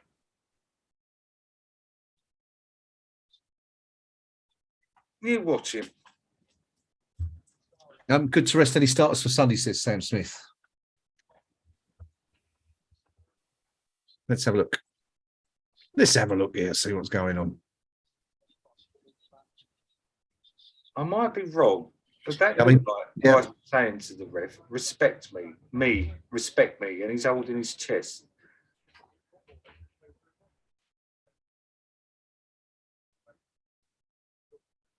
Yeah, it's a bit petulant considering he's just come on the field. I mean, he's kicked the ball away, which is quite feasibly a booking. I think the referee's done the right thing. He's just called him over and reminded him of his responsibilities, shall we say? And Declan Rice has been a little bit petulant there, not great, but there you go. Play continues. It's 65 minutes gone. West Ham United 2, Anderlecht 1 as we rapidly approach the halfway point in the second half here. Brilliant comment from Morocco Mole on the forum. They've taken the DNA from Mark Noble and Declan Rice, and they created Flynn Downs in a lab. He even looks like their bastard love child. Well, he's got Mark Noble's nose, isn't he? A Roman nose. Roman all over his face. Boom, boom. There's definite shades of Noble in there. There's absolutely no question about it whatsoever. And as I said, you watch his movement, and there's, you can see a bit of Declan in there as well. So makes a lot of sense, that comment. But definitely been working hard on the training ground at Rush Green, that's for sure. Which is, of course, something that David Moyes said he had to do if he wanted to be involved a little bit more in his recent press conferences. Yeah, thankfully, there's been a few comments on the forum about Rice with this, telling the ref to respect me, and it's a unanimous don't like that. I don't know, that has irked me for some reason. Who does he think he is? That was ugly. It's, That was horrible. It's also irked the wonderfully monikered Ralph enjoying the sun, who says it was a tad arrogant by Ricey. Yes. Hi, Ralph, a new name. Hello, Ralph. And I hope you are enjoying the sun. If you are, you're many miles from here. Unless it's a reference to the newspaper, of course, then. Go on, you've lost me there. What newspaper? Well, the Sun, you pillock. Yeah, you mean, so Ralph enjoying the newspaper as opposed to the big thing in the sky. Okay, I'll get you now. I thought you might be talking about a story in the newspapers, but as nowadays. Read the media. I think, yes, Steve, that's exactly what it looked like he was saying, and it probably was. I called it when he first said it, and a few people have called it out on the match thread as well. Yeah, no, it was ugly. Don't like to see that from one of our players. It's arrogance. It's being an end of the bell. It's not acceptable. You're not playing for Chelsea yet, Dick. Naughty stuff. Yeah, it wasn't great.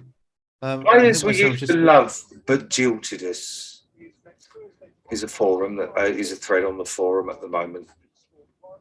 Say that again. Sorry, I was reading something down there. What was that again? A thread on the forum. Players we used to love but they jilted us.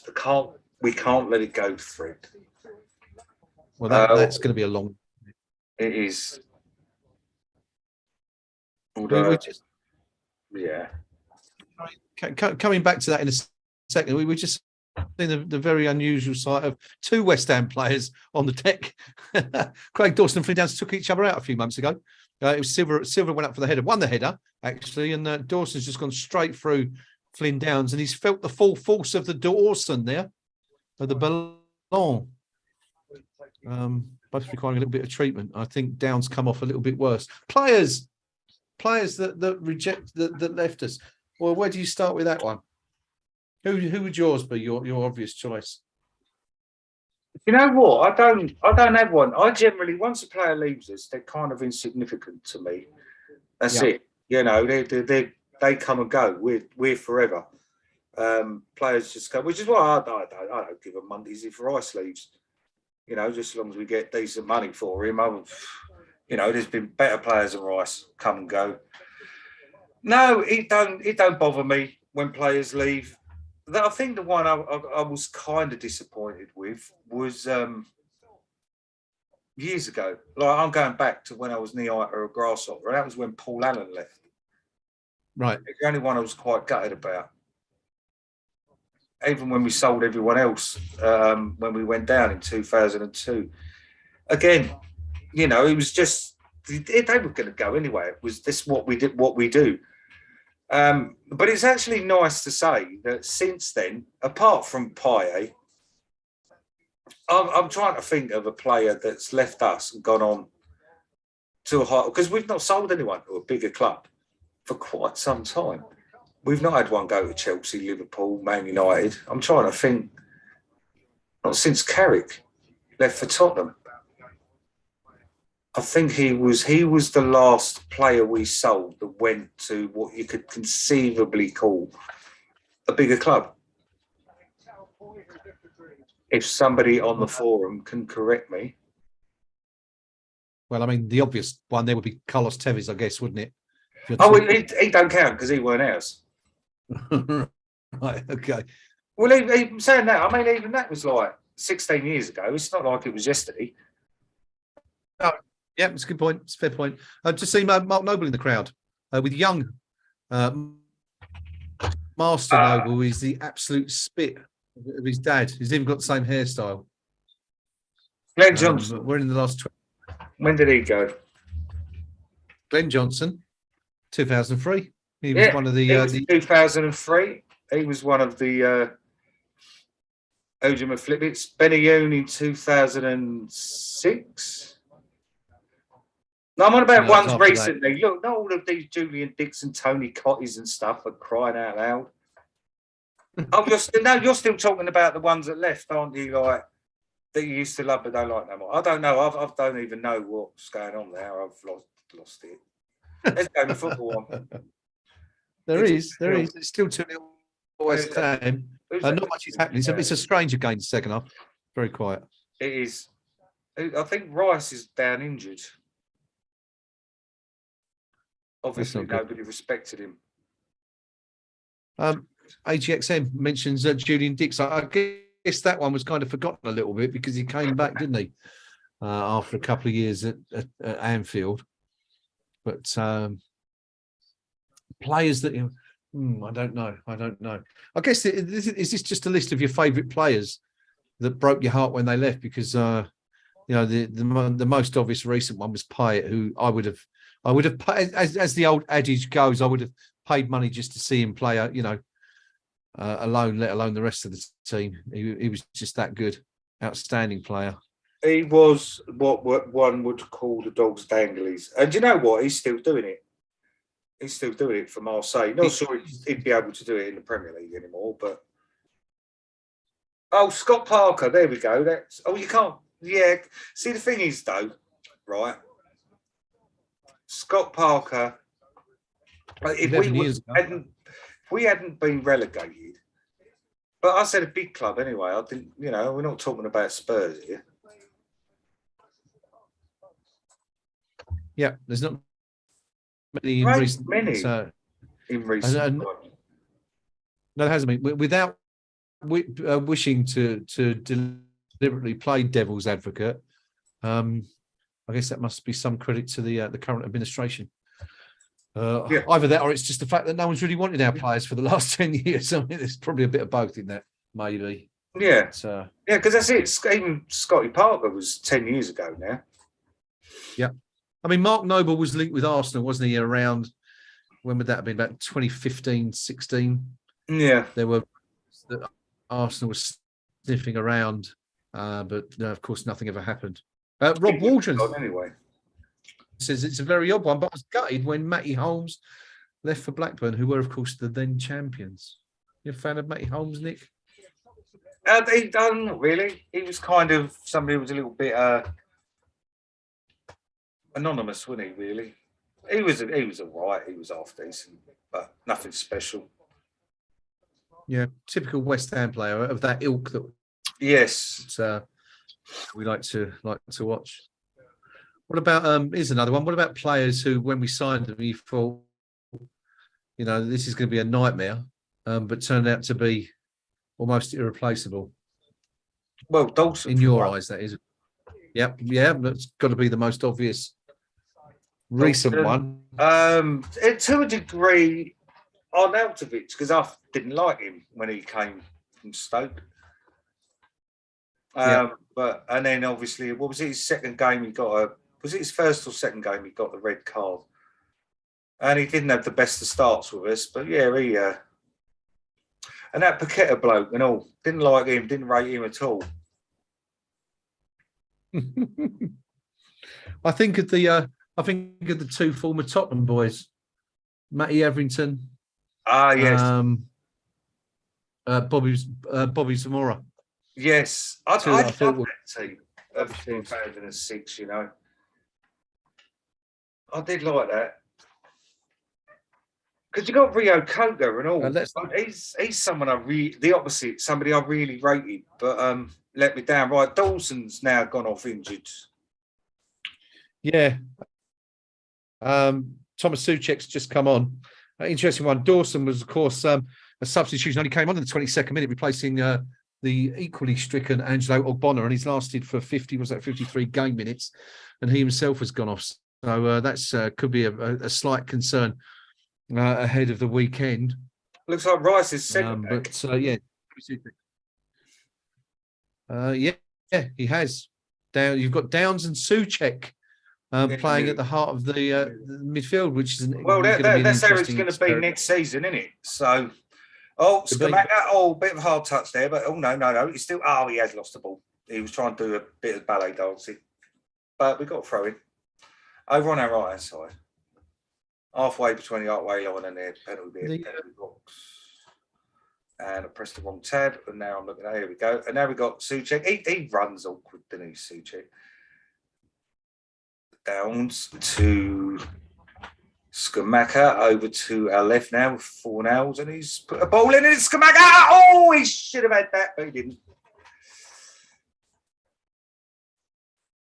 Big chance for West Ham. Big chance for number Big chance for West Ham. See, when he misses like that, you know he's going to end up scoring because he's going to be a determined little. Now, to be fair, it was down away from him. So he's good, but he can't grow his leg an extra 6 inches. Probably about grow someone else an extra 6 inches, just not his leg.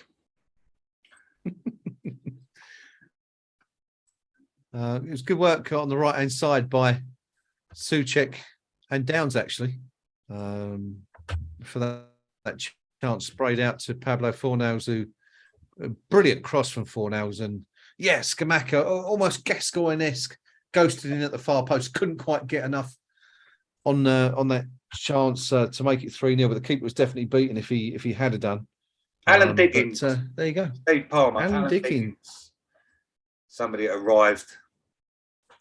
Same as Rob Waldron saying Steve Lomas didn't want to like him when he arrived, but always seemed to put a shift in.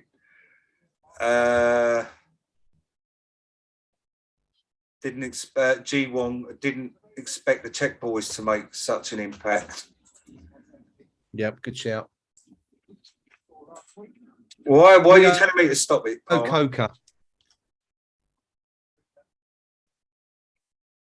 I had so high expectations of Rio Koga. He was a whisker away from being, one of the youngest ever captains. I think at the time he might well have been wouldn't he have been the youngest ever captain to lift the FA Cup? Yeah, and then it just went wrong for him, didn't it? Of his own mate, I hasten to add. I've got no sympathy. Well, no, I mean, a bit like Sam Allardyce, he shot himself in the foot, didn't he, when he scored that goal against Man United and wheeled away to the Bobby Moore end, cup in his ear. Yeah, you don't do that. And that nature is not going to go down well in the East End. And he blotted his copybook that day, and that was the end for him. Yeah. But he was another one. Interesting story. I'm sure we've relayed this to you before, but we got the exclusive on his arrival at West Ham. It was a double signing. It was him and who was the other guy? Is it Adam Noland? Yeah, I think that we signed from Wimbledon. Yeah, that's right. And we KUMB broke that story, and the reason we broke that story, it wasn't because of our extensive sources that we've managed to accrue in the media and from various football clubs over the 25 years of our existence, although there are many, of course. But on this particular occasion, we got wind of that story that West Ham were about to make that double signing because one of our moderators, who is of course no longer with us, was doing some plumbing for Ray Lewington at the time, Wimbledon's Ray Lewington, and they were having a chat while said moderator was under the kitchen sink in Ray Lewington's sprawling country gaff, and they got talking about football, and our erstwhile plumber happened to mention that it was a West Ham fan, and Mr. Lewington revealed that he was about to sell 2 players to West Ham. And there it was, and that's how we got an exclusive. KUMB. Great stuff. Yeah. It's mad. Rob Waldron said there wasn't. Yeah, it is. It is. That's. But we've had some fun. I one day I will write a book about our years. It may only be read by 5 or 6 people, but there's some good stories in there anyway. About over the years about our dalliances with the club, and some very interesting stories. Lots of stuff that we've never actually talked about and haven't been able to talk about for various reasons. But I'm sure it'll make good reading one day. But maybe we'll get a ghostwriter in, Nick, who's got the energy. Oh, we've got a pitch invader. Did you see that? I didn't. No, I was reading the forum. 2, 3, 4, 5, 6. There's 9 stewards run onto the pitch to detain him. He's putting up a good fight. He's just by West Ham's penalty box. Oh, come on. What was that? No, when you're saying putting up a fight, Ben Rama did well there to win the ball back in their penalty area. He got it out to Downs, who's just been ploughed through the back, basically, by their player.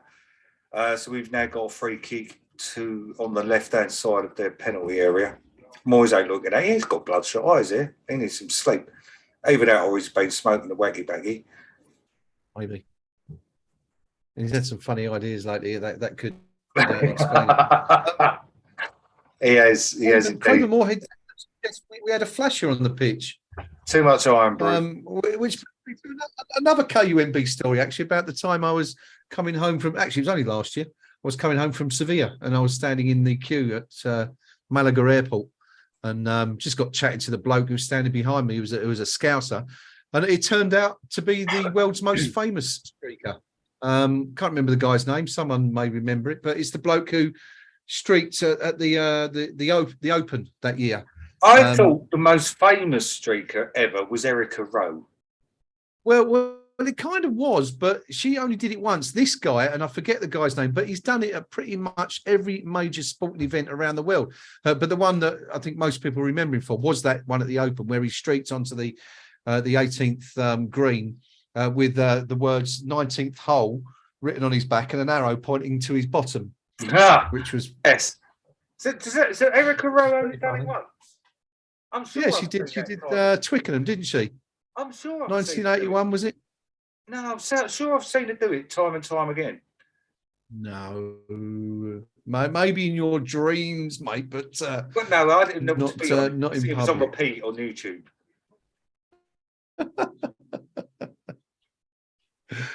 Come on, who's that guy? Who's that? I'm going to have to look it up. Anyway, Nick, take over. I'm going to go and have a look at to find out right, who the okay. 19th hole man was. Am I commenting on the match or on Erica Rowe?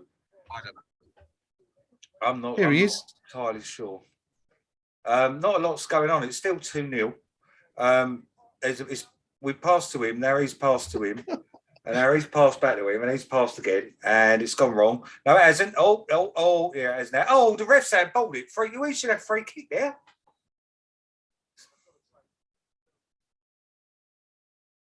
That was blatant handball by the ref, and he gave nothing. Anyway, the guy's name was Mark Roberts. He was. I'll tell you where we got talking. See how the story came. And if you have a look on Google, search for Mark Roberts and the British Open, and there's this wonderful picture of him streaking across the green with John Daly, the American golfer, comforting his wife, who's distraught by what she's just seen. It's absolutely hilarious. But we were just talking in the queue, and he asked what I did, and asked him what he did, and he said he was an artist. And I said, what are you, a painter and decorator, or what sort of something a bit more fine? And he said, no, I'm actually a streaker. He said, and then that's how we got talking. And he revealed that he'd taken his clothes off at all these sporting events around the world, and he'd been in Torremolinos. Actually, he said I went out there for 2 weeks last summer, and he said I ended up staying for 9 months. Run out of money, so he was on his way back to Liverpool. But there you go, another one for the memoirs. There I was, standing at Malaga Airport, and lo and behold, who should I see? Mark Roberts. Someone with his cock out. There he was, with a big sign on his back, pointing to his buttocks. Anyway, 85 minutes gone. We're still waiting for another goal, West Ham. Come on, someone. Tommy Souček should have scored a minute ago, shouldn't he? Oh, I don't know, mate. Come on. Is the super injunction still current? The super injunction was lifetime, which is something we could possibly mention in the book, but we would have to skirt around. But I believe it still exists if we're on the same page and talking about the same thing. That is. Yeah. Yes, him. So, Lloyd, who are we going to get to write the book? That's Ben Rama. Ben Rama. I don't know. Who's the bloke who did the Bobby Moore book? Matt Dickinson. Now, maybe we could get Matt Dickinson to come and ghostwrite it. He'd be good. He's written a few things about West Ham. I've actually started it. We've got a few writers on the forum, you know. I've written a bit. I think we have. I'm still. Oh, who's Georgie it? Paris. George Paris An is, author. so Brown out. He's Brown out. published. He's a published author. Pharaoh is a published author. Yeah, I'm actually interviewing one, Daniel Hurley, on Monday. He's got a new book out. I'm going to give it a plug in a minute. No, I'm not, because I've moved office. I think I'm in the other room. I'm not, because normally it'd be behind me, but going to give some away on KUMB this week or next week. It's been a bit misty at the But London Stadium, or it's smoke from flares. Did you see all the picture Gnome sent of the flares? It was a bit naughty. I've not seen.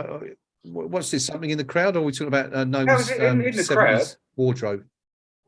Right. No, not Gnome's wardrobe.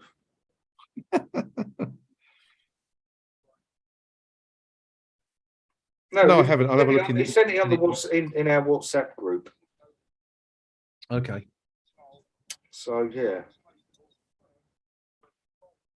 So is anyone who's watching going to the Depeche Mode on the 17th of June next year at Twickenham? Speaking of Twickenham Stadium, as Erica Rowe was mentioned, they're touring. Apparently, it was arranged before Fletcher's death. So yeah, I had my ticket. Should be a good night. Are they doing? Is that a world tour, or are they just doing a few events? World tour. They're doing a world tour for their new album, which I can't remember what it's called, but it has quite a poignant title as it goes, because again, it was the title of the band was the album. Sorry, was. What is it? Memento Mori or something, which means, we're all going to die or something like that. Nice. So, yeah. And everything was arranged and sorted before Fletcher's death. So that's... Nick, you do realise that Anderlecht have been given a penalty, don't you? No. Have they got a penalty? Well, it's 2-1. Ben Johnson was they've scored it because it's 2-1. Yeah, but Ben Johnson was penalised, but he won the ball. It was never a penalty in a million years. He's put his foot out to nip the ball off the attacker, who's then run into his foot and gone down, and the referee has given a penalty, booked Johnson, and Anderlecht have scored from the rebound in the 89th minute. So maybe it isn't quite game over, but it's an absolutely ridiculous decision, and not the first by the referee, unfortunately, tonight, having booked Paqueta in the 36th minute for an elbow that never was. No, but anyway, game on still. So maybe we're going to have a flurry from the visitors at the end. It's 2-1. I got a free kick dead central to the area. Lanzini's gone down very easily. He's telling Ben Rama to wait for the whistle. It's either going to be him or Skamaka taking it, as they're both standing over the ball. And let's say 6 minutes of added time. I've got no idea where that has come from. No idea at all. I was saying earlier that I felt the referee hadn't had a bad night. I'm kind of regretting changing my opinion somewhat. I've seen one or two of these decisions, but yeah, 6. Well, I mean, you've got 30 seconds for a sub or whatever they just wide. But no, that was dreadful. I did see a replay of it. Oh yeah, the referee's had a mare. Yeah, it was never penalty. He's had a mare there. And he's had a mare with the added time, and I went Skamaka again, and it's straight at the keeper. Easy save. Oh well, let's look on the bright side. It's an extra 6 minutes for us to score again.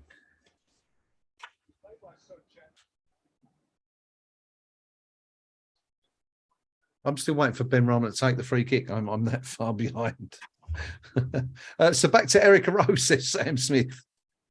Craven Moorhead says, yes, big DM fan here, DL. Yes. Superb indeed. What was their best era? Early stuff? late 80s? Yeah, mid to late 80s. No, mid the 10-year period, I think, not even that. From probably around about 86, 87, Music for the Masses through to Violator and beyond. Because they had quite a big gap as well, didn't they? I like their album Songs of Faith and Devotion as well. Yeah, I think they got better from about 87 onwards. They kind of got rid more of the... well, basically when they got a real drummer in the studio rather than drum machine. Right. Did that not coincide with Dave Garn getting into some, how should we say, some a little bit of a drug-induced pickle? Yeah. Yeah, that was sort of the late 80s when the dark. That was the mid-90s when he started. He became a bit filth. About 94, 95, I think, and that was Songs of Faith and Devotion LP. I think when they came back. So yeah. Okay. When Alan Wilder left, they went a little bit downhill, but they seemed to turn it around, I think, on their last album, which I quite enjoyed. I went to that tour as well at the London Stadium. That was actually my first visit to the London Stadium in 2017. What was it like as a venue for music? Yeah, it was all right. Weren't bad. I've been to worse. Weren't as bad as the Docklands Arena. That was a horrible venue. Yeah, I find those big venues don't lend themselves very well to the acoustics generally. For the worst place I've ever been to was the Milton Keynes Bowl. I was going to say I saw Oasis. That was terrible, dreadful. Absolutely terrible. The music just didn't have anything to bounce off, and it was just lost. Very, very strange. Not a nice venue. See, I saw Erasure there when they had a Dembski and 808 State as well. It was the whole lot that I went to see, and yeah, the sound quality was awful. As was the old Docklands Arena that is no longer there. Yeah. Oh, the O2's a bit ropey at times as well, I think, depending on who you see in there. G asks how long's left. Just around about 2 minutes left. G, tell the dog you'll be with him very shortly. It's almost over, but 2-1. Anderlecht just needs one chance, and that is it. Could blow this, but Anderlecht probably don't deserve it. That's for sure, based on what we've seen tonight. But and especially as they've only been given. A way back into the game by a dreadful decision by the referee. Absolute shocker. Interestingly, Nick, West Ham have had 60% of possession tonight, which is must be a first. Don't see that often. No, well, didn't we have possession? We had the Lions share of the possession last week against these. We had the Lions possession share whatever the bloody phrase is, against Fulham. So that's 3 games in a row where we've had most possession, which is most un-West Ham-like. Yeah. I guess the calibre and quality of the opposition has to be taken into account a little bit. Well, yes. But it's, unusual to say the least. Where are we on your stream, Nick? We must be pretty much on 96 minutes now. We are now on 5 minutes 37. So, yes. Oh, look. Tinder Hot, XYZ. Best adult dating site. So there we go. That's in the comments. We have a bit of spam. Do we? We do. We have a bit of spam in the comments. Oh, so we do. Thank you. I wasn't automatically scrolling down for some reason. Thank you very much. I'll stick them in hide. And that is it. Game over. So we are then now on top of the group. Yep, that's it. West Ham United 2 and Anderlecht 1. Didn't feel like a 2-1, did it? No, it didn't. It didn't. And it shouldn't. Let's be real. It shouldn't have been. It should not have been. No, interestingly, and just quickly before we have a quick look back at this game, the other game in this group tonight, it was 5-1, I think, last week. It's finished 5-0, FCSB 0, Silkeborg 5. So West Ham remain top of Group B with 12 points, maximum points, 12 points from 4 games, 9 goals for 4 against Silkeborg. They've lost to West Ham, they've lost to Anderlecht, and they've smashed FCSB 5-1 and 5-0. Interestingly, FCSB were held to or held Anderlecht to a draw.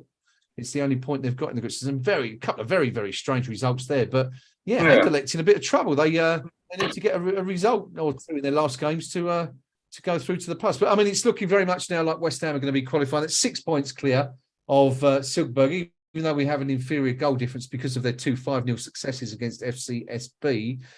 West Ham now just need 1 point from their last 2 games to ensure that they top Group B and go through to automatically to the knockout stage of the Conference League next March. Nick, give us your thoughts on tonight, mate. Just First half was professional. Second half was a bit crap, hence why we were digressing somewhat. Referee was a shocker. Downs was the standout player for me again tonight. Not much else to say. It was a bit of a nothingness from 45 minutes onwards. Yeah, it sort of started really well, didn't it? The first half, we looked like we might start to pile on the goals at one stage. Yeah. Looked like we might bury Anderlecht. In the end, we're hanging on a little bit at the end, and it was a strange game.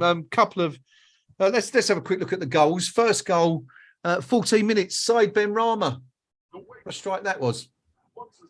Good goal. Good goal there. He hit it well. He had a good game, actually. Second, he's close contender for man of the match and all, to be fair. Yep.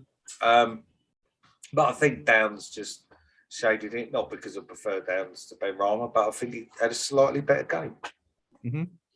Yeah, the West Ham winning the free kick on the edge of the box, Ben Rama just to the left-hand side of the box, exactly 24 yards from goal. We could tell that by the lines on the pitch. Ben Rama stepped up and sent a lovely shot over the top, dipping drive over the top of the wall and dipped into the bottom left-hand corner to give West Ham the lead. It was a lead that we doubled 16 minutes late on the half-hour mark. This time it was Emerson breaking down the left-hand side, putting a low cross to Bowen on the edge of the box. Still had a lot of work to do at that point, Nick, didn't he? It wasn't an easy job, but didn't he take it with aplomb? Yes. It was, again, a tidy little finish. I mean, he actually had easier chances tonight that he fluffed.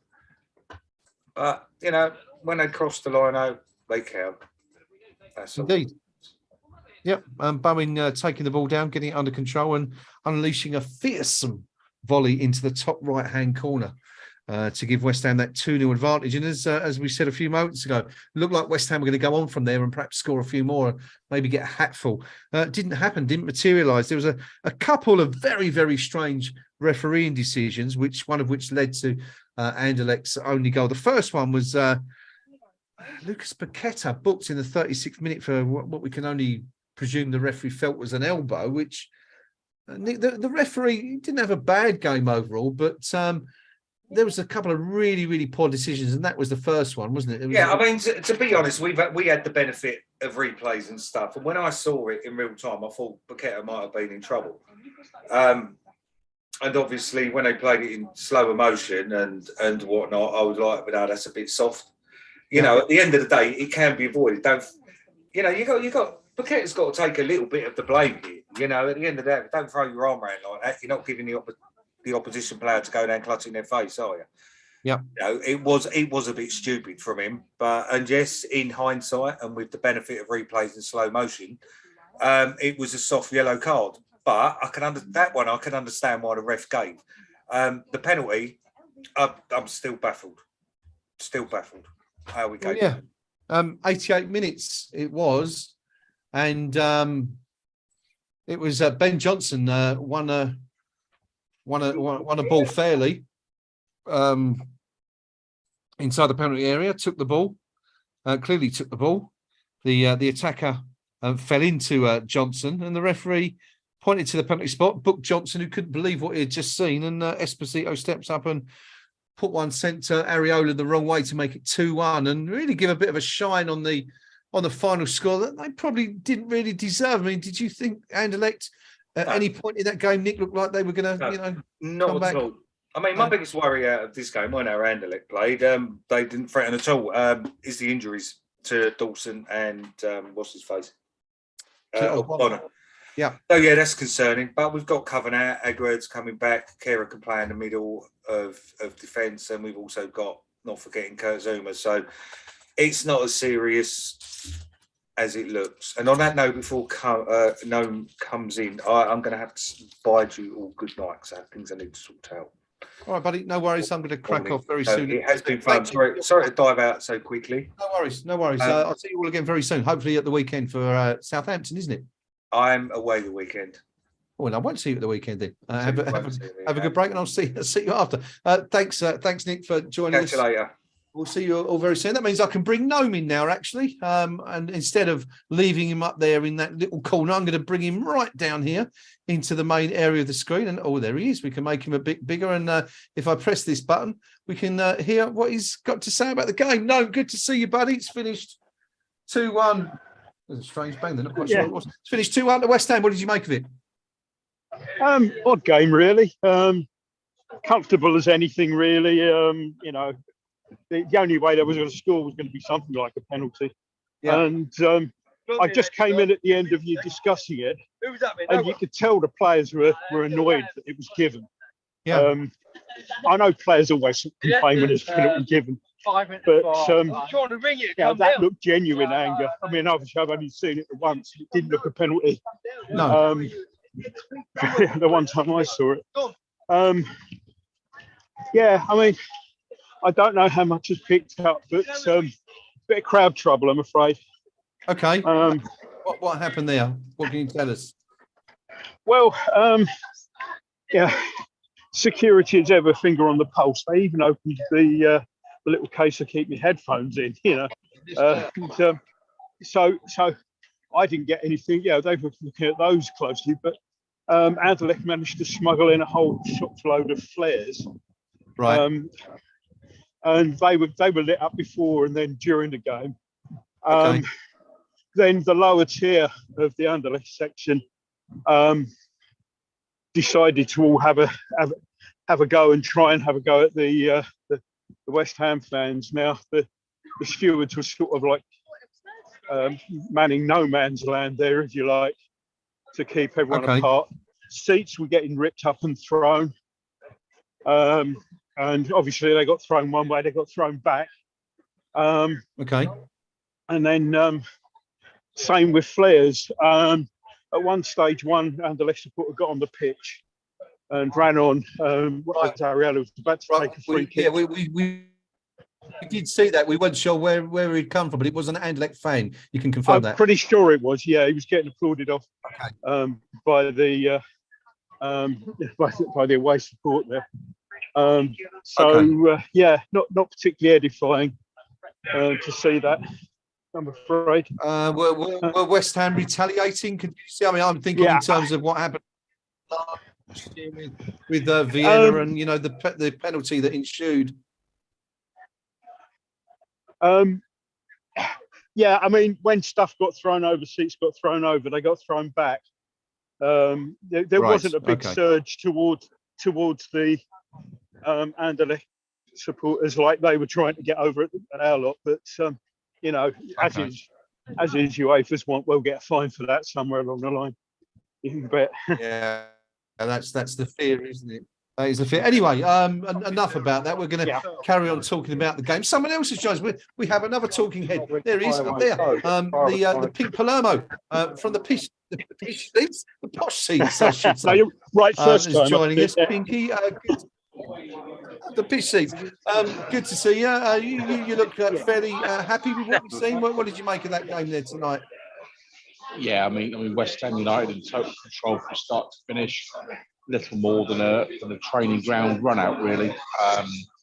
We bossed it from minute 1 to minute 96. But of course, all the headlines tomorrow will be about the disgraceful behaviour of the Belgian visiting supporters, which is very disappointing. our supporters may not be aware of it. For the last couple of weeks in Belgian domestic football, away supporters have been banned. So nationally, they wouldn't allow it to any game around Belgium. So I'm not surprised to see those sort of behaviour. You know, they've been let off the leash for a night, come to London and embarrass themselves and their very famous football club, and you know, they should be thoroughly ashamed of their behaviour. Our lot, it has to be said, if someone chucks a seat over at you and you return it, all you're really doing is sending it back to where it should be. So I would categorise that as helping the stadium organisers. Same with the players that we came across. You know, really, return to sender. Our lot, you know, with snappy dresses. No one's got flares on these days. So, you know, it's clearly Anderlecht with the agitators. But we were the host club. We will get the fine. And the big fear I have, we will get the travelling ban. Not for Stour, but maybe for the game afterwards. I wouldn't be surprised to see us be informed that our supporters are not allowed to travel, which is a nonsense, really, because we went to Belgium last week, and it was like travelling with, you know, choir boys. We were that well behaved. You know, they turn up here, disgrace themselves, and we'll get punished. It's just not right. It's the way UEFA seem to work. Yeah, well, we'll keep an eye on that one, and of course, when we hear anything, we'll let you know as soon as the news section. Let's talk about the football. Strange game, a bit of a nothing game. We raced into that 2 lead. We might actually bury them. Had a handful of chances in the second half, get that third goal, and then obviously that never was. Now I don't know if you've seen a replay of it, but Ben Johnson clearly won the ball. It wasn't a penalty in a million years. But they scored, and in the end, they could have taken a point from it. It was a strange one, really. Yeah, I mean, yes, they scored the penalty, but there was never, ever, ever any risk of them leaving London Stadium tonight with anything other than a tail between the legs. We bossed the game throughout. You know, let's call it what it was. You know, it might be 2-1, but it's a 2-1 thrashing. You know, I think we took the foot off the gas a little bit once we started losing centre backs. And I think if I was David Moyes tonight, the price we paid for that win tonight, seeing Oggy go off, followed by Craig Dawson, that leaves us a bit thin on the ground for Sunday if neither of those recover. So, you know, that's a big concern. Lanzini, I thought, had a very good game this evening. I thought he had a nice touch and played some good forward moving passes. Downs, again, neat and tidy in his job. Yeah, did his role very well indeed. Benny, got his nice goal. Well done, Benny. But again, I'm not convinced by him. You know, it breaks down a bit. Kata, a bit anonymous in the first half, if I'm being honest. Didn't do a huge amount. You know, I mean, basically every player played within themselves, and it was more than good enough for what I would describe as championship standard Anderlecht. Anderlecht would be mid-table in the championship in this country. That defeat for Anderlecht there tonight leaves them in a spot of bother in the group. Silkeborg winning 5-0 again in Bucharest tonight means that they're now 2 points clear of Anderlecht with 2 games left to play. Anderlecht 4 points from 4 games, Silkeborg 6 points from 4 games. West Ham clear at the top of the group with 12 points from 4 games. Only need 1 point from our last 2 games to clarify and confirm qualification for the next phase. Noam, who stood out for you there? So I'm going to wrap this up pretty quickly tonight because the time is pushing on. But who, you know, if you had to pick a man of the match, who was it for you tonight? Pretty much with Pinky there. Nobody really stood out. Probably Lanzini was sort of pulling the strings a bit. So without really being spectacular, I'd probably award it like Pinky to him. Again, Downs did the simple stuff. Sorry, we got you probably hear sirens, flashing blue lights. There's a lot of Met overtime tonight here, I think. You know, it was within ourselves. I'm struggling to think of anything they really created that had you going ooh at all, and it was going to take a penalty dodgy as it was for them to actually create anything. The number of times we got the ball down left hand side particularly, got it in, pulled it back, and we didn't quite get the shot in. Other days without trying, we'd probably win that 5-5. But basically, 3 points. Let's move on. Get another 3 on Sunday. Indeed, and we are going to move on. No, thank you for joining us tonight. I'm going to go over to Pinky. We're off to Southampton this weekend. Not a traditionally hunting ground for West Ham over the years. No, we've had the odd success there. Pinky, 7 now for the Hammers. The only block now for 1-0 defeat at Everton. What's the chances of that run going down at St Mary's this weekend? Subject to us getting 2 fit senior centre backs in the field, I would say it's good. I think we'll see the back of Hussenthal this weekend. I think we'll rock up there. I think we'll beat him by 2 clear goals, and I'll see him leave his job on Monday morning. So it'll be another one that the curse of West Ham will strike. I think we're starting to see Ketten now every week. I mean, he's only played tonight just to keep him fit. I think just to put some air in his lungs and miles in his legs. We'll start with Skamaka on Sunday as well. But I think we've had our dodgy spell this season already. I think we'll now start to reap the rewards of a slightly bigger squad, and I think we'll be plenty stronger for Saints. And I'm going for a 2-goal margin and roaring up the table. Good stuff. West Ham 13, 24 points off of 6th place at the moment. Another win would certainly be a bonus. Of course, we've seen the back of 2 Premier League managers following matches with West Ham already this season. Could it be a third, as Pinky predicts? Ralph Hussenthal under some pressure at St Mary's, and one more defeat could be enough. Gentlemen, we're going to leave it there because I've got to go on and add some content. I really do appreciate you joining us. Noam and the Pink Palermo joining us live on the stream from the London Olympic Stadium there tonight with their verdicts on what we've seen. It has finished 2-1 to West Ham United, a win that puts West Ham 6 points clear at the top of Group B, requiring just 1 more point from our final 2 games against Bucharest and Silkeborg, who've smashed them 5-0 and 5-1 home and away in the last 2 weekends. Looking good for the Hammers.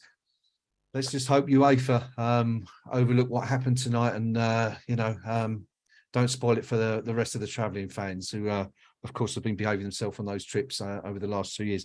Thank you to everyone joining us live on the stream tonight. Appreciate all your comments as usual. Join us all again at the weekend for West Ham United versus Southampton. I'll be here. Might be on my own. We'll see. Maybe Rio or 1 or 2 of the other guys will join me. Noam, give me a thumbs up if you're going to be joining me Sunday, or will you be at the game? He's going to be joining me. Excellent. Pinky, of course, he's going to be at the game. I don't need to know. He's always there. Hang on. I'm going to unmute Noam because he's mouthing words. No, I'll be at the game. You'll be at the game. Okay. Yeah, I'll go and see me mum. But I'll drop in at half time and full time as usual. If that's okay with you. Oh, that'd be lovely. Okay, well, perhaps we can Noam on for Sunday. There you go. That's it. Get yourself on over to KUMB general discussion forum. That's the place that we go for further debate on what we've seen tonight. As I say, it's finished West Ham 2, Anderlecht 1. Another win, 4 out of 4 in the Conference League. Going well so far, isn't it? Let's hope we can keep it up in the next 2 games. Till next time, anyway. Look after yourselves. Keep flying the flag. Come on, you Irons.